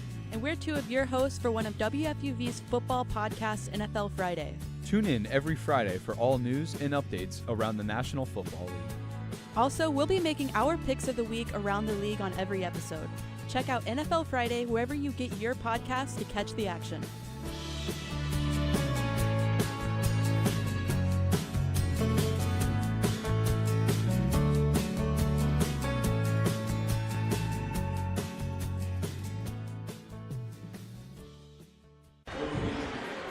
.36 to play here in the second half from Rose Hill Gym. Central Connecticut on top of the Fordham Rams, 47-45. I'm Miles Grossman alongside Colin Loughran. Glad you could spend part of your Thursday with us here on 90.7 FM. Colin, it's the holiday season. The Fordham Rams will have 8 days off for the Christmas break following this one. And surely they're looking to head into Christmas with a good taste in their mouths, but, 47-45 against Central Connecticut, trailing by 2. Not going to do it so far. And the Rams haven't started the second half efficiently in terms of shooting the basketball. 2 of 10 to start the new frame. Central Connecticut State, on the other hand, 4 of 6 in that department. They've outscored the Rams to start the half 11-7. So right now, if you're Fordham, you're generating good looks. You just haven't been able to knock them down at the clip you'd like to start this second half specifically. I have to think that harkens back to the way they ended the first act. It was not a pretty end of that act. Whether or not they'll ever say it, that seeps into your mind when you go out for another half of basketball. And the Fordham Rams still shooting 43.8% from three-point range, 7 of 16. But it's trending in the wrong direction, and you got to note Central Connecticut has been horrible in closing out on the three-point shot. The Fordham Rams had quite a few open opportunities that they haven't capitalized on as of late. Here's Jordan Jones. He gets double-teamed by Elijah Gray, and it's poked free by Will Richardson. Richardson in transition, a two-hand slam. That'll get the crowd into it at 47 all, 15-14 to play second half. Fantastic play from Richardson. Poked free by Kyle Rose, looking to do it again. Rose in transition and the reverse lay. Fordham on top and a quick 4-0 run, 49-47 Rams. Deja vu all over again. And Jaffe Medor pokes it free. Last touch by Jordan Jones in that post. 3 straight steals. Colin, this is unbelievable. Jordan Jones in Central Connecticut cannot seem to take care of the basketball. And with 14:47 to play, Ramad Dean will inbound, and the Fordham Rams another forced turnover. Ramad Dean into Will Richardson on the near side arc. He'll find Kyle Rose on the left elbow. Rose bounces inside to Elijah Gray on the low post entry. He rises and is blocked by Amos, but the second time, Elijah Gray gets his own miss on the putback. It's a 51-47 Fordham lead. And a key swing for Fordham. As Ramad Dean pokes it free once again, he finds Elijah Gray, and this is 4 backcourt turnovers for Central Connecticut as Kyle Rose will draw contact on the left block. And Colin, this is unbelievable. Central Connecticut, who did a good job at taking care of the basketball in the first half, has turned it over 4 straight possessions, all in the backcourt. And this time, Kyle Rose earns 2 free throws. And the wheels coming off the bus for the Blue Devils. Unacceptable basketball. You have to take care of the ball at any and all costs. Fordham taking advantage, as they should, Miles. And Rose, no good, short and right on the first of 2 free throws. And Kyle Rose, in his senior campaign, is just 45% from the charity stripe, one of the weaker aspects of his offensive game. You can see he's muttering a few words to himself. He's frustrated. But the Fordham Rams have all the mo at the moment, 51-47 as Kyle Rose bends the knees and rattles home the second of 2 free throws. 52-47 Fordham, and as you can imagine, the full court pressure continues. It's worked out 4 straight times. Here's Trey Breland into Austowski. Couple of substitutes in as Austowski will now walk it up on Jaffe Medor. Works his way to the half-court stripe. He's double-teamed. Will find Sweatman on the left arc. He'll bounce it down low now for Jaden Brown. On the block on Kyle Rose, and he finishes. The left-hand finish over the much smaller Kyle Rose, and Jaden Brown, a much-needed Central Connecticut bucket. Blue Devils back within 3, 52-49. Kyle Rose outside on the left arc. Here's Ramad Dean, top of the key. Chest pass back left arc for Kyle Rose. He'll dump it down low for Jaffe Medor on the left side. Short corner, he'll rise. Haven't swatted away, but Will Richardson regains. Back to Jaffe Medor on the left arc. He'll find Richardson, left side corner. 3, no good there. And Kyle Rose will find the offensive rebound. Wide open and nothing but net from the top of the circle. Tack on 3 more for Kyle Rose and a 55-49 Fordham lead. And Kyle Rose pokes it right back free, and it's loose, and Kyle Rose will get fouled now. Colin, that's the 5th time this half the Fordham Rams have poked it free in the backcourt, and this time it'll be 2 more for Rose. And more importantly, my friend, you can take a breath now.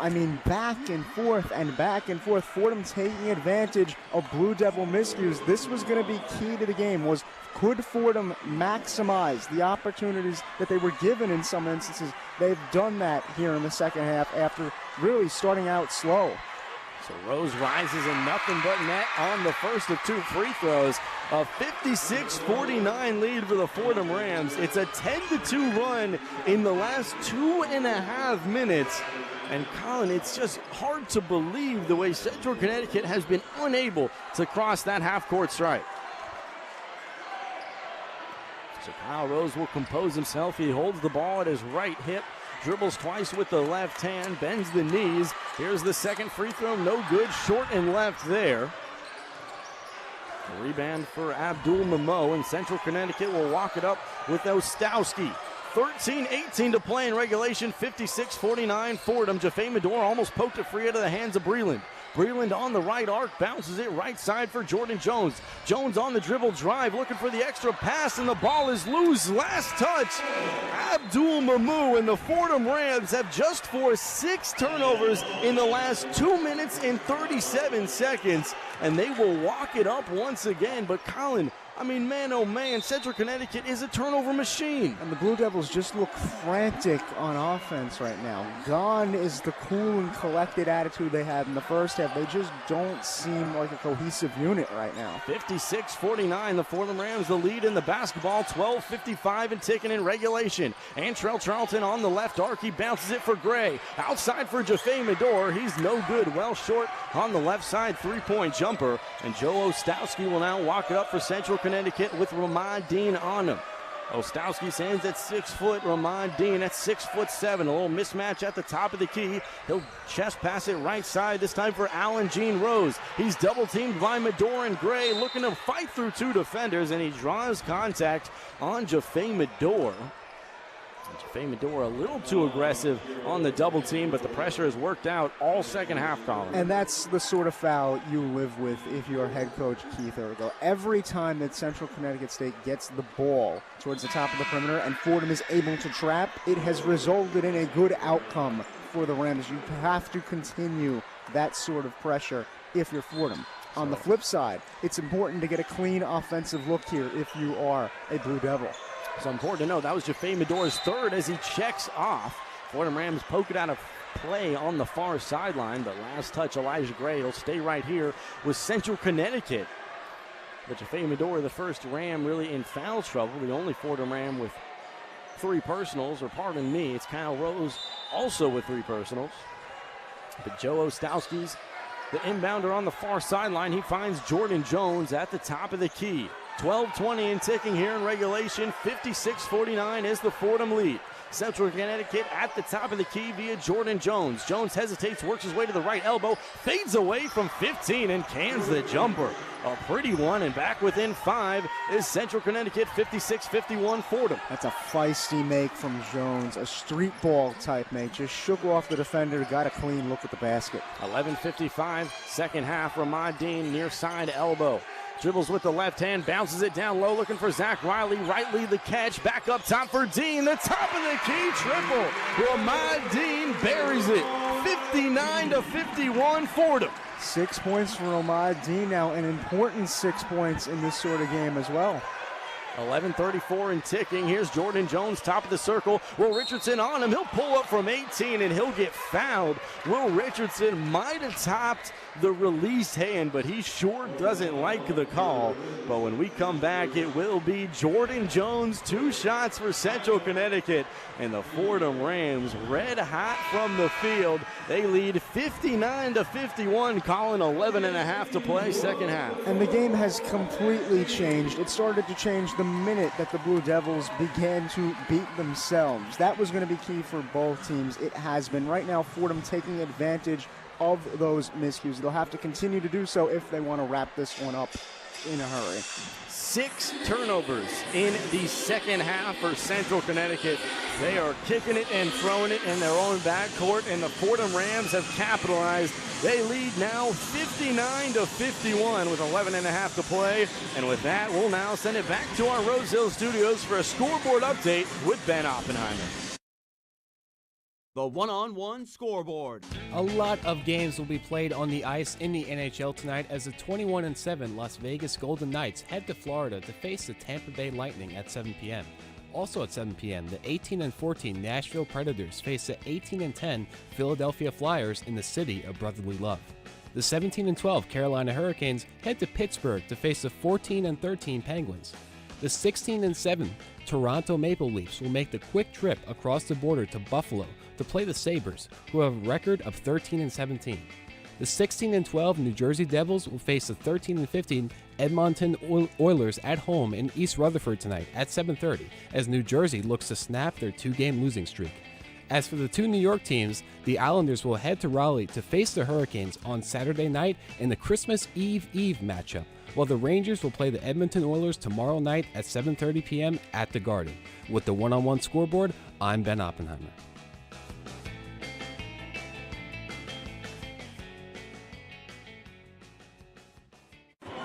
Welcome back inside the comforts of Rose Hill Gym. The Fordham Rams looking awfully comfortable in the last few minutes. They have taken over. They lead 59-51 over Central Connecticut in a game that's been back and forth since the opening tip. I'm Miles Grossman alongside Colin Loughran. Once again, thank you so much for joining us wherever you might be on 90.7 or on YouTube Live. Colin, 11 and a half minutes to play, and the Fordham Rams looking to secure this victory over Central Connecticut State. And all it's going to take is what they've given us the last 2.5 minutes. This has been the key to many a Fordham victory over the last year or so, Miles. They just hang around, they stay in there long enough for the other team to begin to make a flurry of mistakes, and then they take advantage of those mistakes. Now, if you're Fordham, you'd like to add another element. In addition to taking advantage when you can, you have to create your own offense, start to pump up the scoreboard, wrap this one up in a hurry. Don't give the Blue Devils any reason to believe that they're still in this game. So Jordan Jones stands at the free throw line. The senior guard, 6 foot, 280 pounds, is good on the first of two. He began his career at a Division II Coker University, and he's got an awfully powerful build. 6 feet, 280. I mean, you don't see that kind of ratio often. He's an impressive player for many reasons, averaging 11.6 points per game this year. Central Connecticut State hoping he can turn it on towards the end of this one. Charlton at the top of the key. He chest passes it over to Will Richardson on the block F. 59-53 is the Fordham Ram lead. 11-16 to play. Here's Will Richardson outside on the left arc. He fakes the chest pass, now finds Zach Riley, top of the key. Back to Will Richardson. He drives from the left arc, and he finishes with the left hand. Off the window and in, 61-53 Rams. An acrobatic finish from Will Richardson. Hit the deck afterwards. 13 points for him now. Jones, right side forecourt. Dribble drive in. He hangs in the air. The scoop lay is well short. Ricochets off the bottom of the basket. Trey Breland will control the offensive rebound and get fouled. This one's on the floor, and this one's on Will Richardson. Will Richardson, just his second foul of the contest. It'll be the baseline inbound in the offensive half for Central Connecticut. They trail by 8, 61-53. 10:48 to play in the second half. Here's Momo on the right side. He'll dish it up top for Kellen Amos. Amos on the right arc, guarded by Zach Riley. Amos behind the back. Now he dribbles between the legs. He'll find Gene Rose, who hands off now for Jordan Jones. Back down low for Momo. Abdul Momo spinning around from the left block, and the high arcing floater is good. Back within 6 now, 61-55 Rams. Abdul Momo has had a quiet day, only his 4th point. I had him labeled as an X factor, just hasn't had the opportunity to really shine in this one. 10-14 and ticking. Fordham the lead and the basketball, 61-55. Charlton top of the key, thought about the three, now he bounces it left arc, gets it back from Riley. Now the chest pass to Will Richardson, dribble drive from the right arc, scoops it around to Charlton. Charlton well short on the left arc three, and ahead to Jordan Jones. Jones loose in the front court, and the pretty lay from the left side.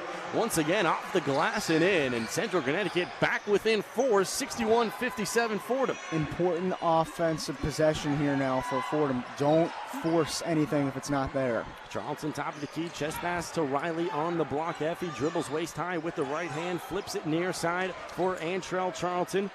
Up top for Richardson, just moving it around the perimeter here. Finds Zach Riley. Riley dribble drive, and he's called for the travel. He finished through the contact. The contact was committed by his own teammate in Ramad Dean. But as he ran into Ramad Dean, they say he traveled, and they will not count the basket here. The Fordham lead stands still at 4, 61-57. The pace of this game has changed. Things becoming a little bit more stagnant. That is favoring the Blue Devils. It gives them less time to think. 9:15 and ticking. The dribble drive from the right arc by Jordan Jones. It's swatted out of play by Abdou Simbila. We know he can do that quite well. But, of course, the possession will stay right here with Central Connecticut out of bounds. Last touch by Abdou Simbila on the offensive baseline of Central Connecticut. And now Abdou will check off here for the likes of Elijah Gray and Yoli Akawovo in the front court. It's Gray, Yoli Akawovo, Kyle Rose, Antrell Charlton, and Jaffe Medora, the 5 out there for Fordham. Jordan Jones at the top of the key. He splits 2 defenders, dishes left side. Amos thought about the left corner 3, decided against it. He dribbles up top on Elijah Gray, hesitates, takes the Brown screen, the extra pass, right corner. Breland wide open on the triple, and he buries it from the right corner, and Central Connecticut right back within 1, 61-60. And you know what I'm going to say, Miles. You cannot let the Blue Devils have the hope that they have right now. You have to close this game out well with your Fordham. Kyle Rose, top of the key, thought about the 3. Fordham scoreless in the last 2:10. Central Connecticut a 7-0 run in that time. Kyle Rose on the right arc, dishes right side, down low for Jaffe Medora. Right corner, skip pass left side, and Antrell Charlton stepped out of bounds with his back left heel. And a turnover for the Fordham Rams. And man, oh man, they are scoreless for the last 3 minutes, and Central Connecticut has rallied all the way back to within 1, 61-60 Fordham, 8.5 to play. The pace is now benefiting Central Connecticut State. Once the game becomes more stagnant, it gives the team that has struggled an opportunity to take a breath, not overthink things too much. So Gene Rose, Allen Gene Rose, inbounds to Kellen Amos. Amos is having the best day of his season so far, up to 18 points, 4 boards. Amos top of the key, skip pass left side, wide open, Trey Breland, and he cans it from the left corner. It's another triple, back-to-back for Trey Breland off the bench, and it's a 63-61 Central Connecticut lead. Breland now with 10 points, no bigger 3 points than those right there. And they'll say his foot was on the line. It's the 2-pointer as Yoli Akawovo will push ahead. He's got it swatted out of play, but last touch, Central Connecticut down low. It's a 10-0 run for Central Connecticut. They'll call the most recent one under the right hand of Trey Breland, a 2-point shot. And Central Connecticut, a 63-61 lead on a 10-0 run, Colin. Unacceptable on the part of Fordham. That has been a phrase I've used multiple times this afternoon to describe some of the behavior on both teams in terms of habits and how you choose to defend, how you choose to close out. This has been a sloppy basketball game. As far as the Rams are concerned, listen, A-10 play is knocking on the door. It's right around the corner. You cannot afford to go into conference play with this sort of loss on your resume. It might not matter in terms of your ability to take out teams like a St. Louis or a Duquesne, but it seeps into the back of your mind. It stays there with you, and come tournament time, you're not going to get preferential treatment if that's still in the realm of imagination for this team. Well, the Fordham Rams scoreless in the last 3 minutes and 12 seconds of basketball time. A 10-0 run for Central Connecticut in that time. And they are on top by a pair, 63-61 Blue Devils. And we'll take a quick break with 7:53 here in half number 2. You're listening to Fordham men's basketball on WFUV Sports.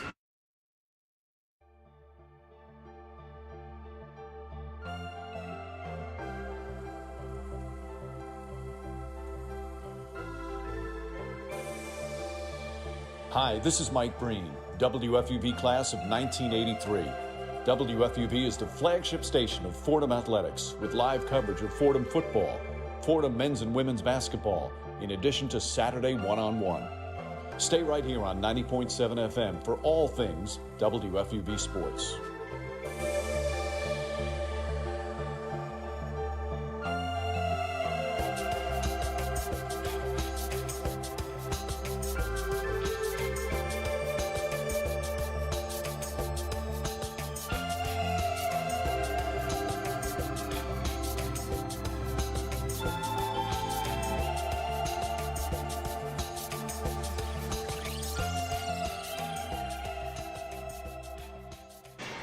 Welcome back inside Rose Hill Gym here in the North Bronx. I'm Miles Grossman alongside Colin Loughran. Central Connecticut red hot here from the campus of Fordham University. They have taken over and they lead 63-61 over the Fordham Rams. A 10-0 run in the last 3 minutes. And Colin, we saw these Fordham Rams battle with North Texas. They're able to eke it out 60-59. A couple other tight affairs, 80-77. They fell in this building to NJIT, and we got another tight one on our hands this afternoon. Other than the 2 to 3 minutes where it seemed as though the Blue Devils caught the yips, they've been pretty good in this second half. They've shot roughly 71% from the field. Medor on the left elbow, catches the inbound pass, finds Antrell Charlton, who dishes it back left side for Jaffe Medor. Drive and pull up from 10 feet, and he got fouled by Jordan Jones. It rattled in and out. Couldn't hit the shot, but he does earn the free throws. It'll be 2 more for Jaffe Medor. And Jordan Jones not happy with the foul call there, still chirping a little bit. And that is Jones' third of the contest. He's the very reliable senior guard, so sort of on foul trouble watch late for Central Connecticut. Jaffe Medor bends the knees, and he's good on the first of 2.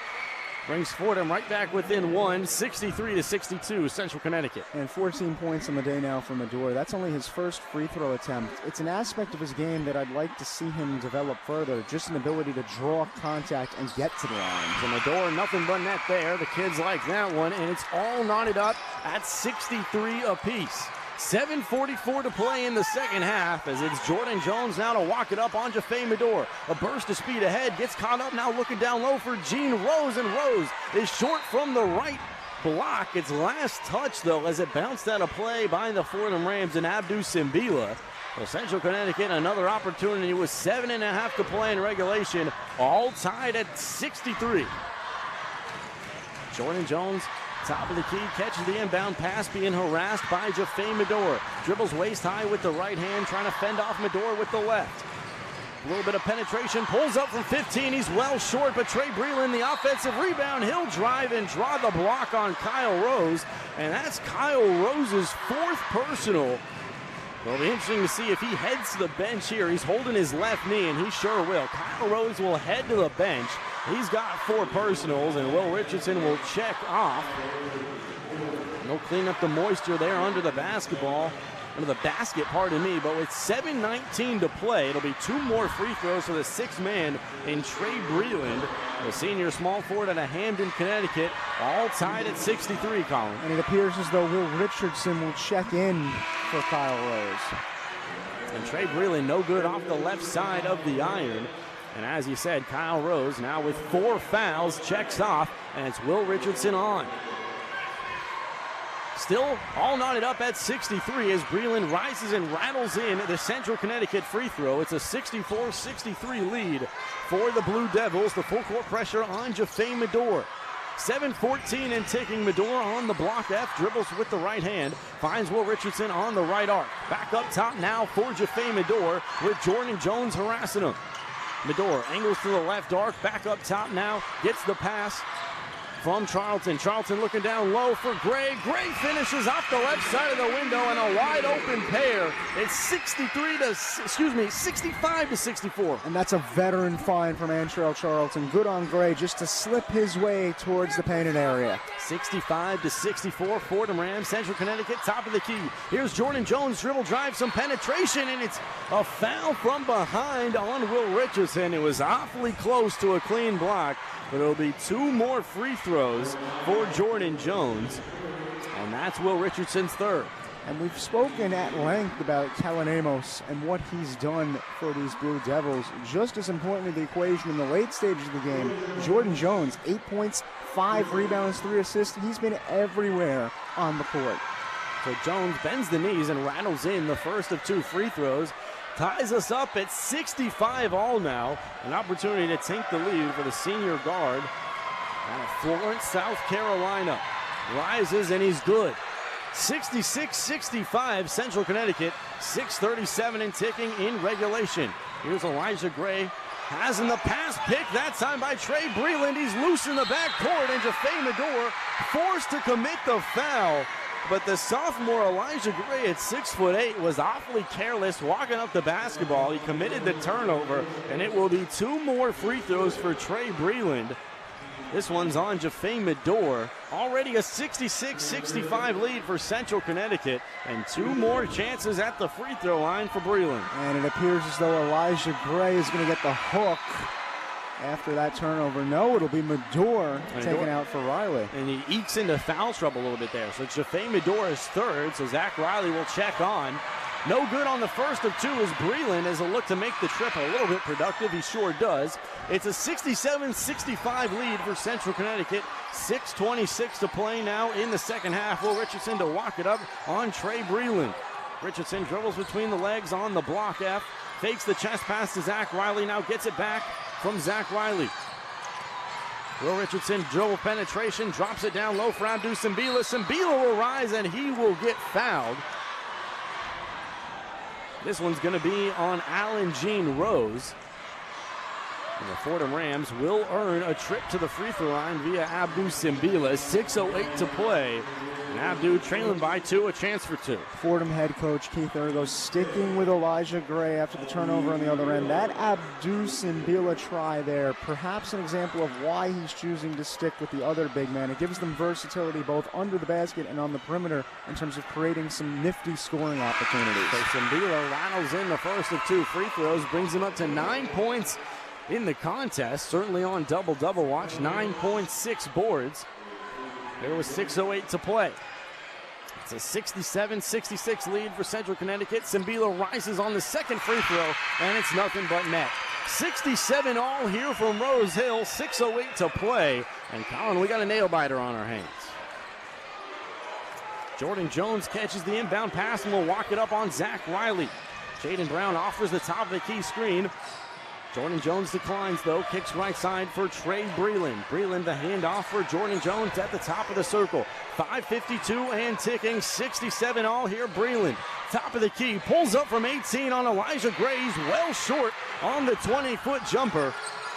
And Will Richardson will pull down the J and push ahead. Will Richardson on the block F. He'll call out the play, taking an order from Keith Ergo.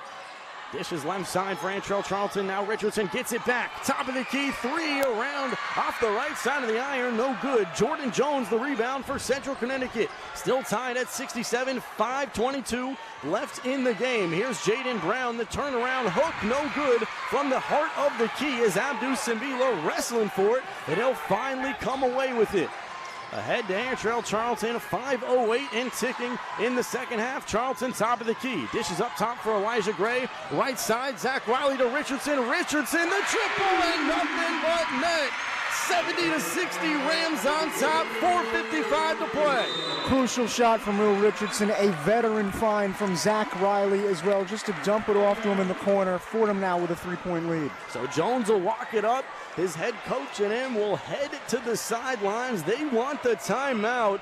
Fordham back on top, 70-67 with 4:53 to play. And after the Fordham Rams look down and out offensively, a 5-0 Fordham run in the last 90 seconds, back on top of bucket. And Will Richardson with 16 critical points. A huge 3 there to give Fordham a 3-point lead, as mentioned. Right now, this boils down to, can you take care of the basketball and execute the game plan at hand? Now, the game plan has changed over the course of this contest, but it'll be interesting to see what Keith Ergo draws up for the final 4 minutes and 53 seconds.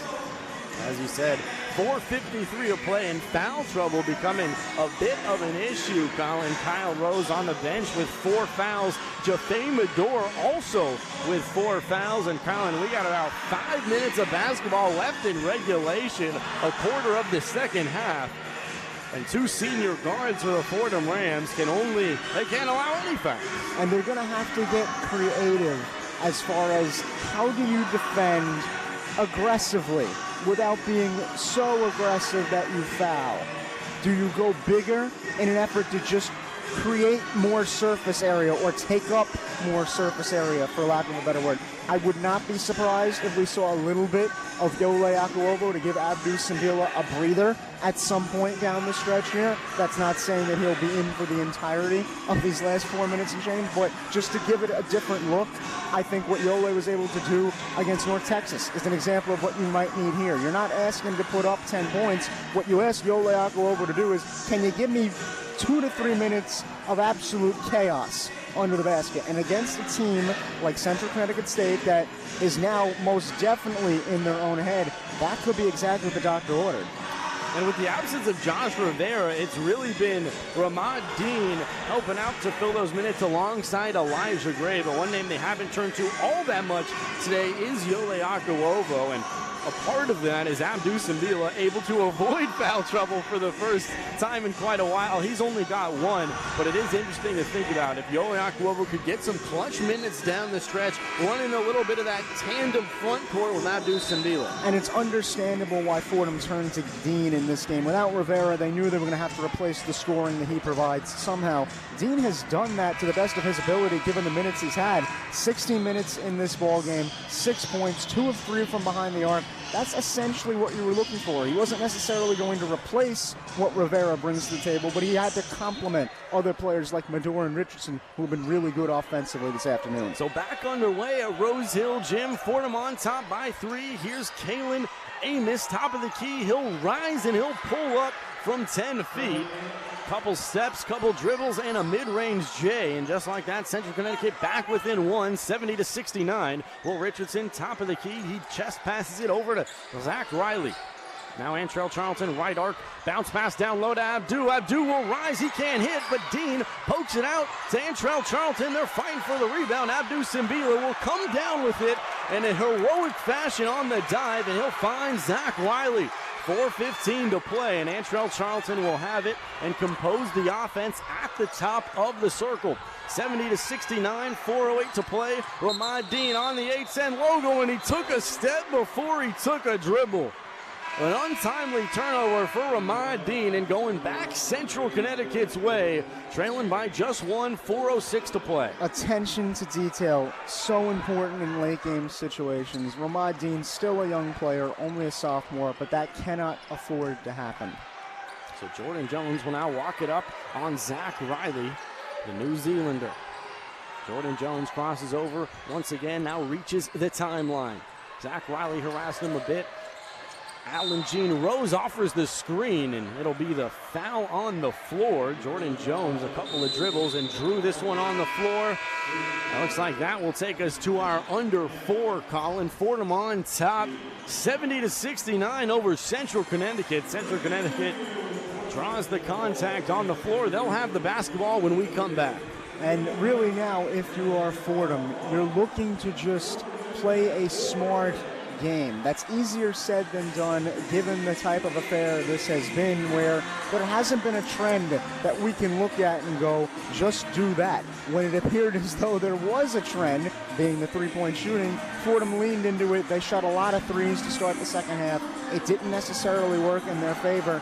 Now late in the game, you throw out all the stats. You throw out all the data that you have at your disposal. You say to your guys, just play intelligently. Do not commit silly fouls. Don't travel, Ramad Dean. Try and do the best you can to maximize the opportunities you're given and limit mistakes. Absolutely, Colin, and don't go anywhere. It's a one-point game, 3:52 to play. We're going to take a quick break here from Rose Hill Gym. We'll send it back to our Rose Hill studios for a scoreboard update with Ben Oppenheimer. The one-on-one scoreboard. Let's take a look at the upcoming matchups this weekend for the two New York football teams. The 5-9 Jets will face the Washington Commanders at home at MetLife in the Christmas Eve afternoon matchup at 1 p.m. this Sunday, with both teams looking to finish their season strong. The 5-9 Giants will face a tough challenge playing the Eagles in Philly at 4:30 p.m. on a late afternoon matchup on Christmas Day. The Eagles are looking to rebound from their difficult loss against the Seattle Seahawks this past Monday as they lost 20-17. Circling back to the NBA with a rerun of tonight's matchups, Zion Williamson and the Pelicans head to Cleveland to face Donovan Mitchell and the Cavaliers at 7:30. Both teams have a record of 16-12. The 16-10 Orlando Magic face a big challenge this evening at 8 p.m. as they head to Milwaukee to face Giannis, Dame, and the Bucks this evening at 8 p.m. Paul George and Kawhi Leonard look to continue the Clippers' 9-game win streak as Los Angeles heads to Oklahoma to take on Shai Gilgeous-Alexander and the Thunder at 8 p.m., as OKC currently has the second-best record in the Western Conference. As for the other LA team, LeBron, Anthony Davis, and the Lakers continue their road trip as they head to Minneapolis to play the Minnesota Timberwolves at 9 p.m., as the Purple and Gold look to snap their 3-game losing streak, coming off of difficult games versus the Spurs, the Knicks, and the Bulls. With the one-on-one scoreboard, I'm Ben Oppenheimer.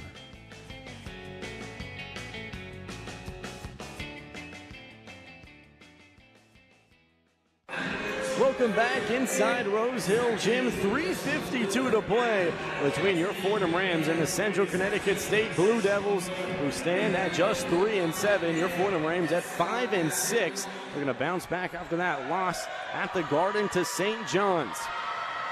It's Jordan Jones at the free throw line for Central Connecticut. He's good on the first of 2. Ties us all up at 70 apiece now. An opportunity at the charity stripe for Jordan Jones, the 6-foot senior guard, to take the lead for the Blue Devils, and he cans it right there. 71-70, Central Connecticut on top. Under 4 to play now, 3:51 with Antrell Charlton. He'll find Jaffe Medor. He's got 4 fouls. He finds Kyle Rose, who's also got 4 fouls on the left arc. Up top for Jaffe Medor on the block F. Calls out the offense. Chest pass over to Kyle Rose. Whips it left side for Jaffe Medor. Jaffe Medor bounce pass down low for Abdu Simbila. It's the foul on the floor as Abdu was wrestling for positioning. This one's going to be on Alan Jean Rose of Central Connecticut.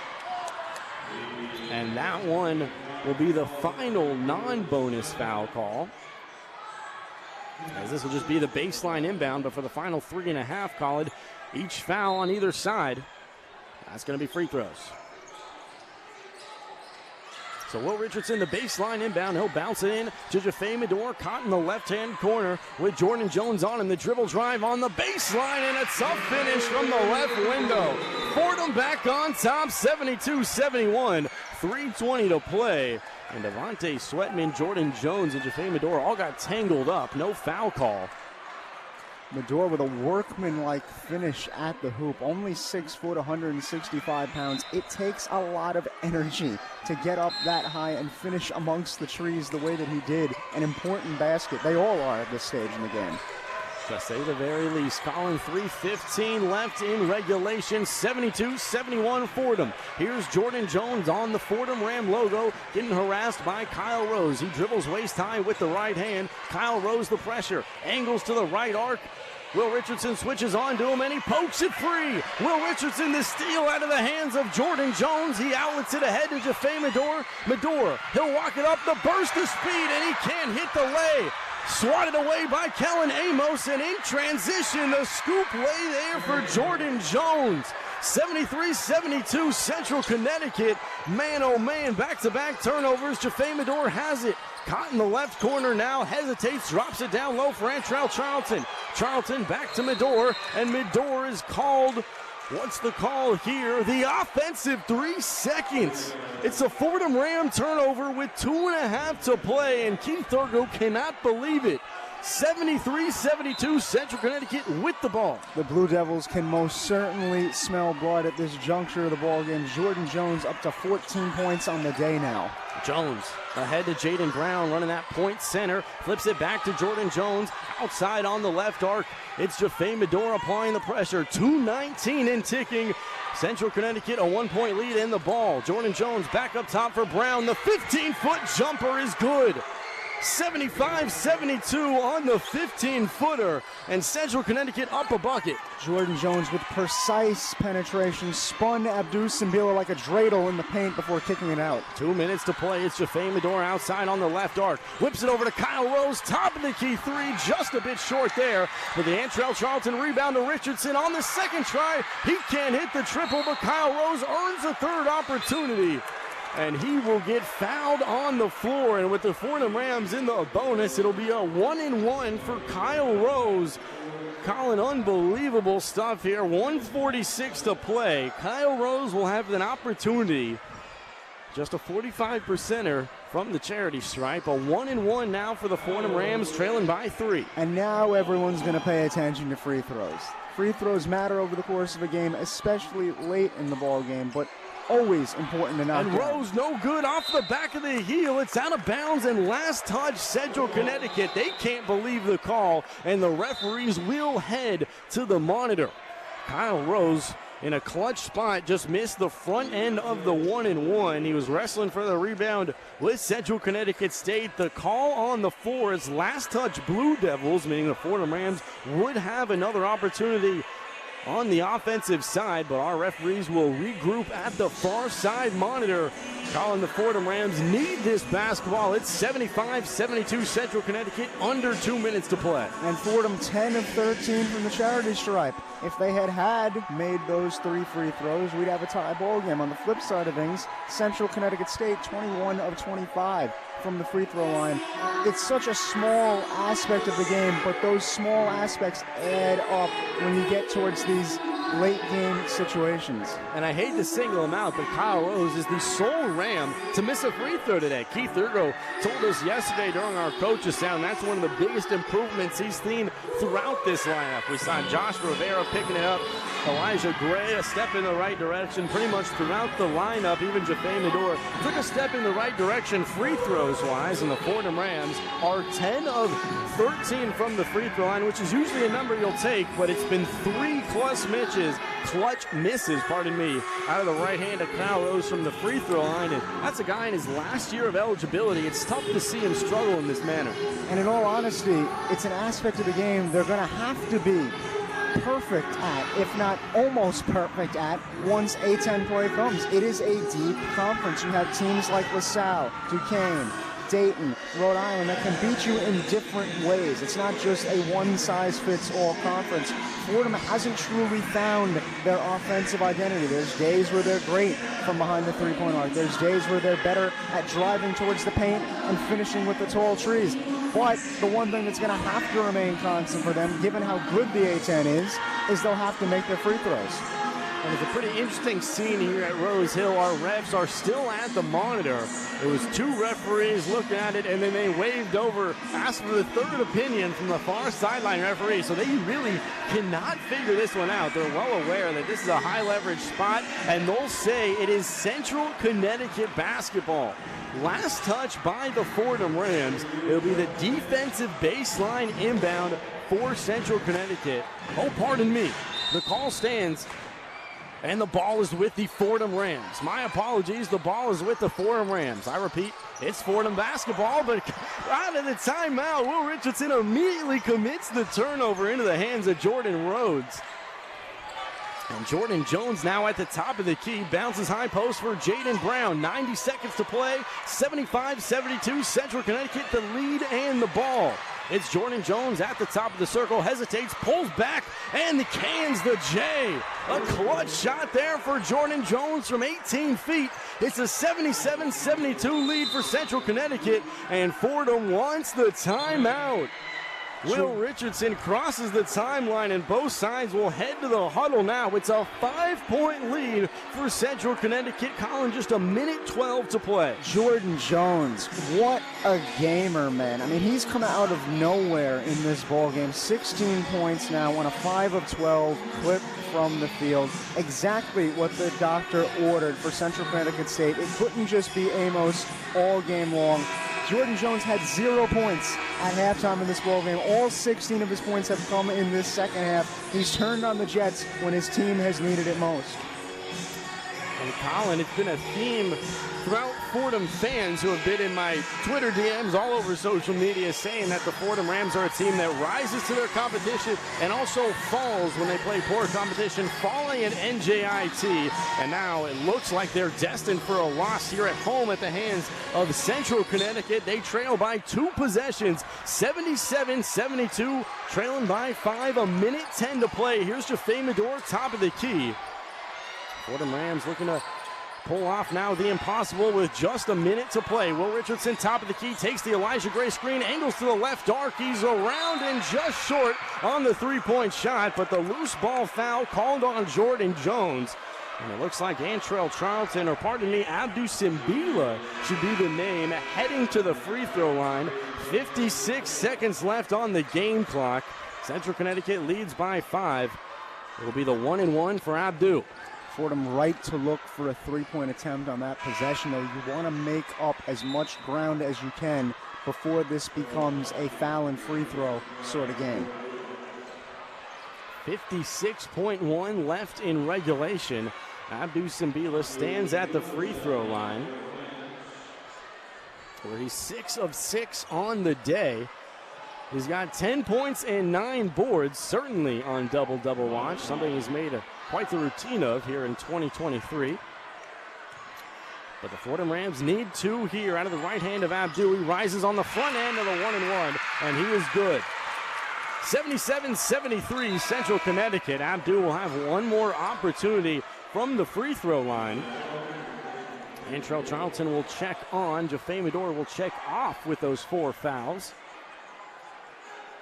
But the Fordham Rams, the clock has become their biggest enemy. Simbila bends the knees, and he's nothing but net on the second free throw. It's a one-possession game with 56 seconds to play. 77-74 Central Connecticut. And now Jones will catch the inbound pass. Jordan Jones to walk it up on Antrell Charlton. 50 seconds to play, and the Fordham Rams need a stop here. Jordan Jones, the dribble drive, and he hangs and hits off the left side of the window. 79-74. Central Connecticut the lead with Will Richardson at the top of the key. He's looking for Elijah Gray. He gets caught up with Kellen Amos on him. Now Antrell Charlton outside on the left arc. 29 seconds to play. Elijah Gray, the catch and shoot 3. No good. Fighting for the rebound, and it's going back Central Connecticut's way. This one looks to be on Antrell Charlton with 25.9 left in regulation. It'll be the 1-and-1 now for Central Connecticut. And the Fordham Rams trail by 5. And Colin, barring a miracle, the Fordham Rams are about to fall at the hands of the Central Connecticut State Blue Devils, a game that the Fordham Rams surely expected to bounce back and win, coming off that St. John's loss. Unbelievable. Kellen Amos beat him in the first half. Jordan Jones has beat him in the second half. Altogether, Fordham on the brink of a devastating loss. So Joe Orstowski, the junior point guard, the reserve guard, is good on the first of 2 free throws. The shot clock is, of course, off. 25.9 to play. It's an 80-74 Central Connecticut lead as Orstowski cans the second. 81-74, Jaffe Medor to walk it up. 22 seconds to play. Medor hangs in the air and hits the scoop lay. Fordham back within 5, 19.6 to play. They'll call for the timeout. It's 81-76 Central Connecticut. Jaffe Medor hits the deuce. Fordham Rams will head to the huddle, but still, Colin, 19.6 to play. A 2-possession game for the Fordham Rams, and Central Connecticut in control. And I have to say, I don't like that timeout, particularly on the part of Central Connecticut State. I think it would be better to let Fordham think about it a little bit. Think about the fact that you're down by 5 points. Calling a timeout here gives Fordham more time to think in terms of how do we defend this attack, because you know what's going to happen here. They're going to try and run as much time down as possible. Fordham's such a good team in terms of turning opponents over. You don't want Keith Ergo and the staff and to have an additional opportunity to put some words of wisdom into these guys' heads. And it's quite the scene here. The kids are getting rowdy down the stretch. We see the group behind the far side basket lifting a yellow LeBron James Laker jersey in the air. It's quite fun over there in the far stands. But the Fordham Rams trail by 2 possessions, 19.6 remaining. As Jor Ostowski will walk it up, look to get fouled. This one's on Ramad Dean from behind, 16.7 remaining. It'll be 2 more shots for Joe Orstowski, the backup guard. 81-76 is the Central Connecticut lead. And, of course, Ostowski at a Mount Pleasant, Michigan, can really put the icing on the cake here, Colin. And he's a great free throw shooter. Not the guy you want to send to the line. Good at ball control, can knock down his free throws. Misses off the right side of the iron, and that was a 1-and-1. Or no, it was not a 1-and-1 at first. Antrell Charlton grabbed the rebound and looked to push as if it was the 1-and-1, but I had a feeling it was the double bonus. It sure was the double bonus. So Ostowski, a second opportunity. It's nothing but net there. It's 82-76, 15 to play. Jaffe Medor pushes ahead on the right arc, fakes the three, now pulls up from the right corner, and he rattles it right there. All the way in from the right corner, and the Fordham Rams within three, 82-79, 9.6 remaining. Of course, it is must-foul territory for the Fordham Rams. Both squads will once again head to their respective benches, but Central Connecticut only leads by a possession. 5 straight Fordham points have come from Jaffe Medor, playing a little bit of hero ball in the final seconds here. 22 points on the day for him now, a rebound and 4 assists as well. Now we can start to talk about how do you trap the Blue Devils? How do you force a turnover here? 9.6 seconds is plenty of time to try and figure something out if you're the Rams. You're exactly right, Colin. I said it was must-foul territory. Well, not if you can force an immediate turnover. The Fordham Rams only trail by a 1 possession. It's a 3-point game with 9.8 seconds remaining in regulation. Now, of course, if they don't get that turnover in the first 2 or 3 seconds, Colin, you got to assume it's going to be must-foul territory, sending Central Connecticut back to the free throw line. With the Fordham Rams in desperate need for an immediate turnover. They'll have that full court pressure once again in the backcourt, as they always do.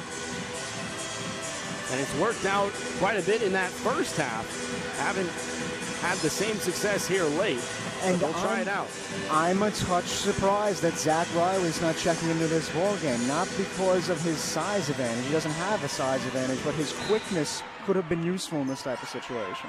9.8 remaining. Here's Alan Jean Rose on the baseline. He gets it into Trey Breland. Breland has his pocket picked, but they'll say Ramad Dean commits the foul. Keith Urgo has this shocked look on his face. He thought the ball was poked free by Ramad Dean, but they'll say Ramad Dean was a little too aggressive.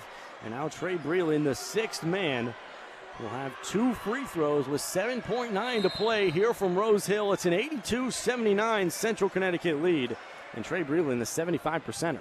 Breland has had an outstanding game. 12 points, 5 rebounds, 4 of 6 from the free throw line. There's been a lot of Blue Devil players who've kind of flown under the radar with how good Amos was in the first half and Jones was in the second half. Breland, one of them.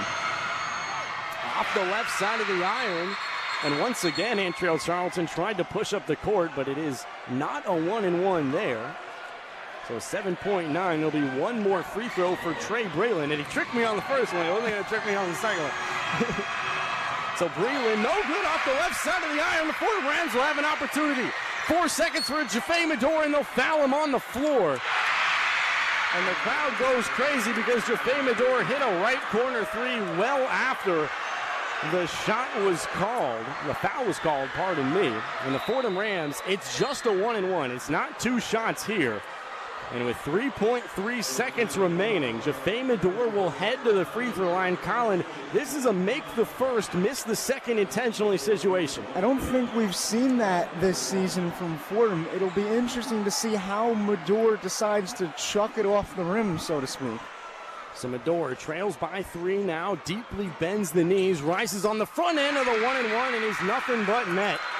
He's done the first half of his job. It's 82-79. Pardon me, they update the scoreboard a little late there. It's 82-80. With 3.3 remaining, Jaffe Medor stands at the charity stripe. And Simbila and Gray check into the game. They're going to be trying to grab an offensive rebound. And I believe Medor just got the order from Urgo to, quote, make the shot. If I can read lips correctly, it'd be an interesting decision. It's 82-80, Central Connecticut. Jaffe Medor misses on purpose, and Trey Breland, the rebound, flips it ahead to Jordan Jones, and that will do it. He did end up missing it intentionally. The Fordham Rams could not get the rebound, and Jaffe Medor John back and forth with Alan Jean Rose, but Central Connecticut will escape victorious 82-80 over your Fordham Rams. Jaffe Medor was the star in the final 2 minutes. They had an opportunity down the stretch, but they do fall short, and the Fordham Rams now fall in back-to-back contests as they move to 5-7 on the campaign. Quite frankly, an embarrassing loss for Fordham, a game they needed to win, coming off of what has been a particularly hard stretch of contests, a game that they should have won. Right now, though, losing by a final of 82-80. We're joined by Associate Head Coach Trey Woodall. Yep. Coach, can you hear me loud and clear? Yep, I'm out here. So, not the way that you guys had hoped to end this type of ball game, but looking in terms of positives, are there anything you can take away? To be honest with you, just got to go back and watch it to take away any positives, but this is definitely not the outcome we wanted. Again, our goal is still to be the best team we can be by the end of the year, but we made too many bonehead mistakes tonight. That's things that we just got to clean up. Down the stretch, Jaffe Medor played very well, trying to keep you guys in that ball game down to the last seconds. What can you say about his effort, especially in the second half? Yeah, we still got to manage the game better. I think we were up 2 when we got a block shot. Jaffe went in and tried to go for a layup, got a block shot. They uncontested, layup on the other end. So we just got to do a better job of just, managing the game, to be honest. And yeah, I guess he had 23, but it just wasn't enough. I mean, it's just too many mistakes on our end that we just got to clean up. Defensively, you guys held up on the glass. Your brand of basketball is very much one predicated on aggression and being able to out-rebound your opponent. What can you say about how you guys performed in that aspect? I would love to talk about the rebounding, but if a team comes in here and shoots 55%, 65% in the second half, there's not going to be many teams that we can beat doing that. So we just got to do a better job defensively. We got to understand the scout report. But again, our goal still remains the same, try to be the best team we can be by the end of the year. Just one final question for you, Coach. You'll have a 9-day break before you guys meet Columbia on December 30th. What are those 9 days going to look like for you guys? To be honest with you, these guys are going to sit with this one for a while, 9 days, man. And hopefully they come back, be way more refreshed and everything like that. And hopefully we get better from it. Coach, we thank you for your time. Yep. So once again, the Fordham Rams fall to the Blue Devils by a final score of 82-80. I'm once again joined by Miles Grossman. Miles, just not the way Fordham wanted this one to end. Absolutely not, Colin. I mean, they didn't close them out when they had the opportunity in the first half. They had that special run. And in the second half, they were just not the better team. As you touched on throughout the broadcast, Colin, it was Amos in the first half, and in the second half, Jordan Jones just absolutely took over.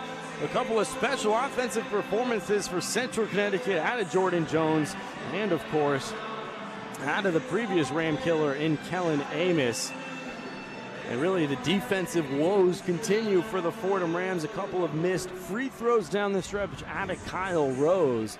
But really, the offense, for the most part, was there. It was the defensive end that they just couldn't shore up. It's a deflating loss for Fordham, no question. Towards the top of the broadcast, I had called it a must-win for Fordham. I maintain that this game was indeed a must-win. They have a 9-day break. Then they meet Columbia right here in the Bronx. Right after that, on January 3rd, they have to travel to Washington, D.C. to take on George Washington. And then 3 days after, boom, Atlantic 10 Conference play continues against LaSalle back here at home, so it's going to be a wonky stretch once again for Fordham. This was a must-win in the sense that you needed some good momentum heading into such a long break and then eventually conference play. So as you said, Colin, the Fordham Rams will now break for quite a while. For Christmas, they'll be back in action against Columbia right here on December 30th from Rose Hill Gym. That'll be a 1 p.m. contest, another midday holiday affair.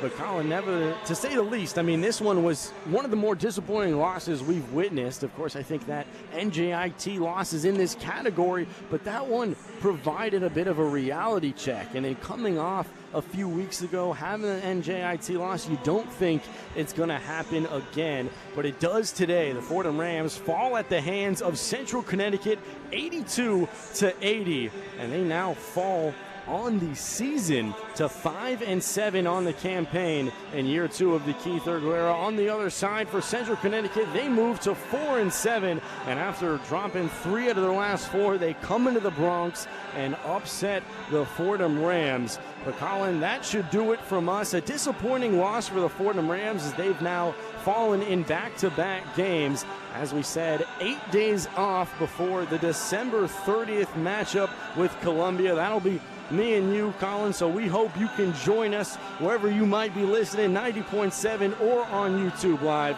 But your final score, Central Connecticut 82, Fordham 80. And with that, we'll now send it back to our Rose Hills studios for the postgame show with Jack Warner and Ben Oppenheimer. The one-on-one postgame report. Frustration, complete and utter frustration going through the air at Fordham's Rose Hill campus, putting the holiday cheer on pause temporarily. The final score from this afternoon's Fordham men's basketball matchup, 82-80 in favor of the Central Connecticut Blue Devils. Welcome into the one-on-one postgame report. I'm Jack Warner, joined alongside by Ben Oppenheimer.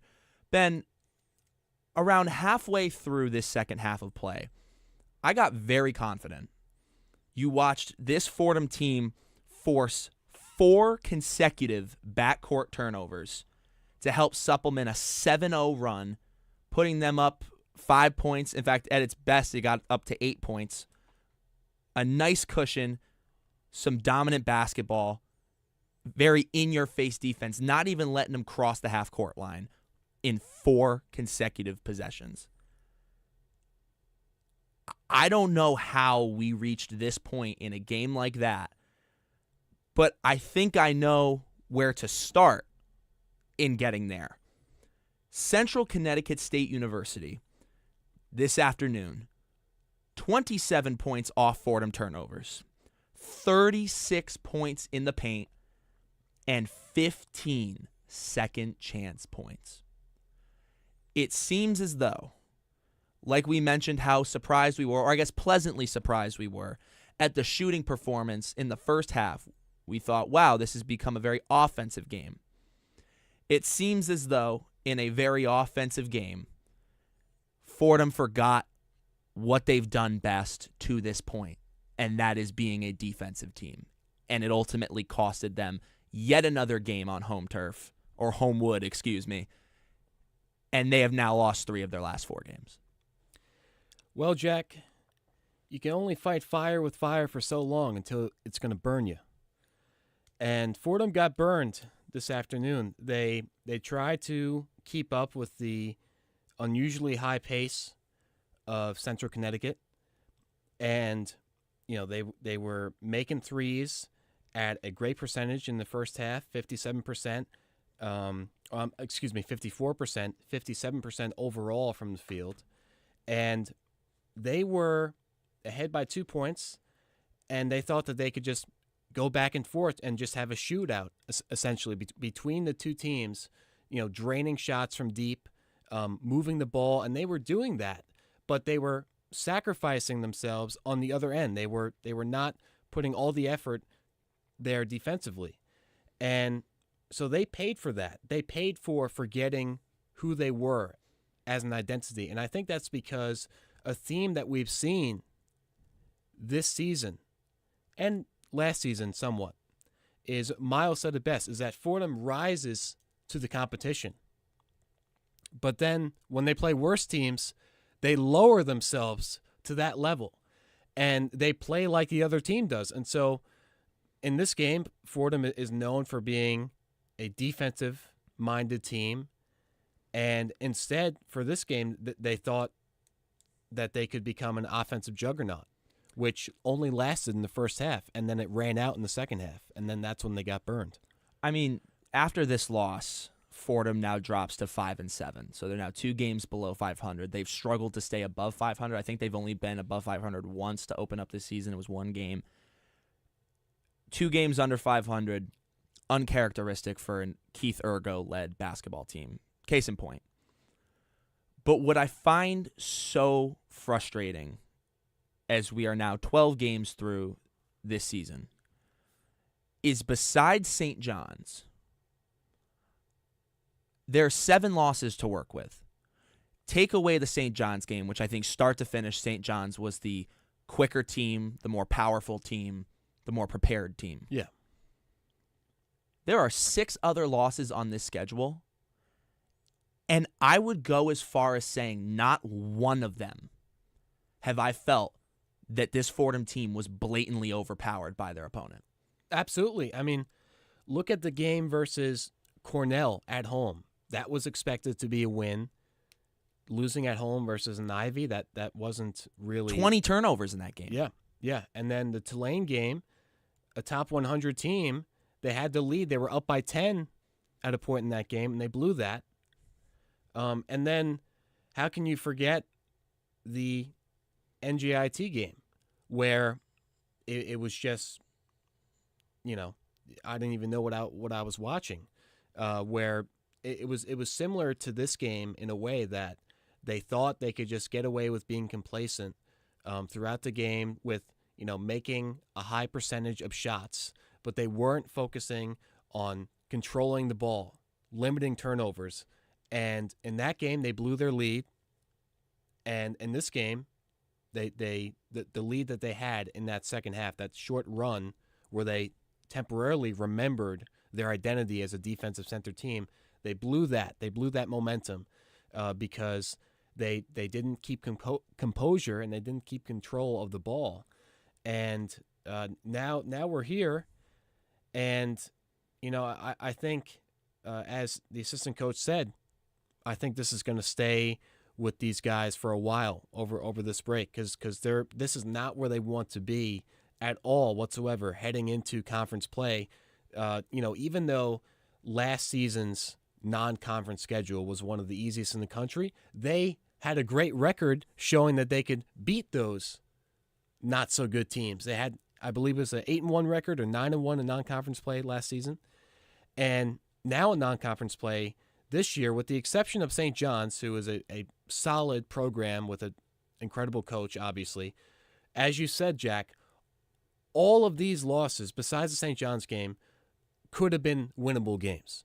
And it's kind of confusing in, looking at a distance at who this team is, what their identity is, because they'll win a great game against North Texas at Barclays, which they were expected to lose, but then they'll lose a game against Central Connecticut and NJIT. It's usually, I feel like most of these losses this year have been on a matter of cleanliness. There's one backbreaking issue that sends the game off the rails. Whether one game it's foul trouble, one game it's taking care of the basketball, one game it's defensive presence in the paint, whatever it is. I think if anything, it's more frustrating than anger. Like, I feel like there's a difference between anger and frustration. Anger is just seeing red, just wanting to punch everything in sight. This is frustration. This is such a talented roster that this Fordham Rams basketball has. And you even look across the score sheet today. Jaffe Medor, 23 points, 8 of 10 from the field, 4 of 5 from three-point land. Abdou Simbila was a rebound short of yet another double-double, 12 points, 9 rebounds, a perfect 8 of 8 from the free throw line. Will Richardson gets the start today, 16 points, shoots right around 50% from the field. 4 boards, 4 assists, but 3 turnovers to go along with it. This team turned the ball over. They couldn't stay out of foul trouble, and that bit them. It allowed a team, and in these early season matchups, I feel like people get into a regular habit of looking at the overall records and judging it for more than it's worth. I feel like people look at, especially when you read the schedule. I've heard multiple people leading up to this game saying Central Connecticut is not one of the stronger opponents. It's the beginning of the season for both these teams, and what we learned from NJIT is that these records don't matter. You need to go out there and win the game. And I don't think that the Fordham Rams team is treating these opponents like less than they really are. But it just goes to show you that every single game is important from the opening tip to that final horn. Because we've seen some teams that going into it, you felt very confident seeing how this Fordham Rams team matched up against their opponent. And 40 minutes of play later, they're on the wrong side of history. Yeah, absolutely. I mean, as you said, Medor, a bright spot in this game in terms of his shooting, 8 for 10 from the field. That's great. 4 for 5 from beyond the arc. Excellent. Will Richardson, he was known for being a sharpshooter from beyond the arc last year.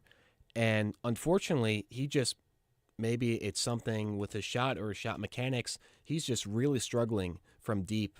2 for 9, shooting 22% from 3 this game. And this season, he has not shot the ball well at all. 26% on the season, 11 for 41 in total. And so I think the solution to that is just, get more shots up in the gym and just get back in there and, just keep working hard at it. But it's disappointing for a player who was known for his 3-point, his ability to convert from deep. And he's not doing that, and that's hurting him and his contributions to the offense this season. So he's got to work on that. But Medor, great game, but he also needs to work on Richardson as well. Their assist-to-turnover ratio, 4 assists and then 3 turnovers for each of them. That's not great. And those turnovers, as you said, that is converted into points on the other end. Central Connecticut, 27 points off turnovers. And correct me if I'm wrong, Jack, out of those 27, most of those, or maybe if not all of them, came in the second half. It was all of them. All that of was just second half statistics. All of them yes. in the second half. That can't happen. You can't win a game like that. And so they just have to, take a look in the mirror and just sit on this for a while and get back to the basics because, the turnovers, I think, is what was a microcosm of the theme of complacency this game. And in other games where it's just sloppiness, it's not that the other team is necessarily worse. In this team, they're not worse. Or Fordham is obviously the better team coming into this matchup, and they just squander that advantage by, as Miles said again, they're lowering themselves to the talent level of Central Connecticut State. A frustrating loss, nevertheless. But listen, we're not even halfway through this season yet, and a Keith Urgo-led basketball team is going to take a game like this and do their best to learn from it. They're going to drill it into the players' minds that this can't happen, that this is not the caliber of basketball this program is known to play, and they have to move onward. That's the only thing that you can do with a game like this one is take that feeling of how frustrating it is and know that you never want to feel it again. But with that being said, that is going to just about do it for today's one-on-one post-game report. Your final score from the Rose Hill Gym was the Central Connecticut State Blue Devils 82, the Fordham Rams 80. The sports director of WFUV is Bobby Chaffardini. Our radio producer was Will Talent, and our video producer was Kurt Sipple.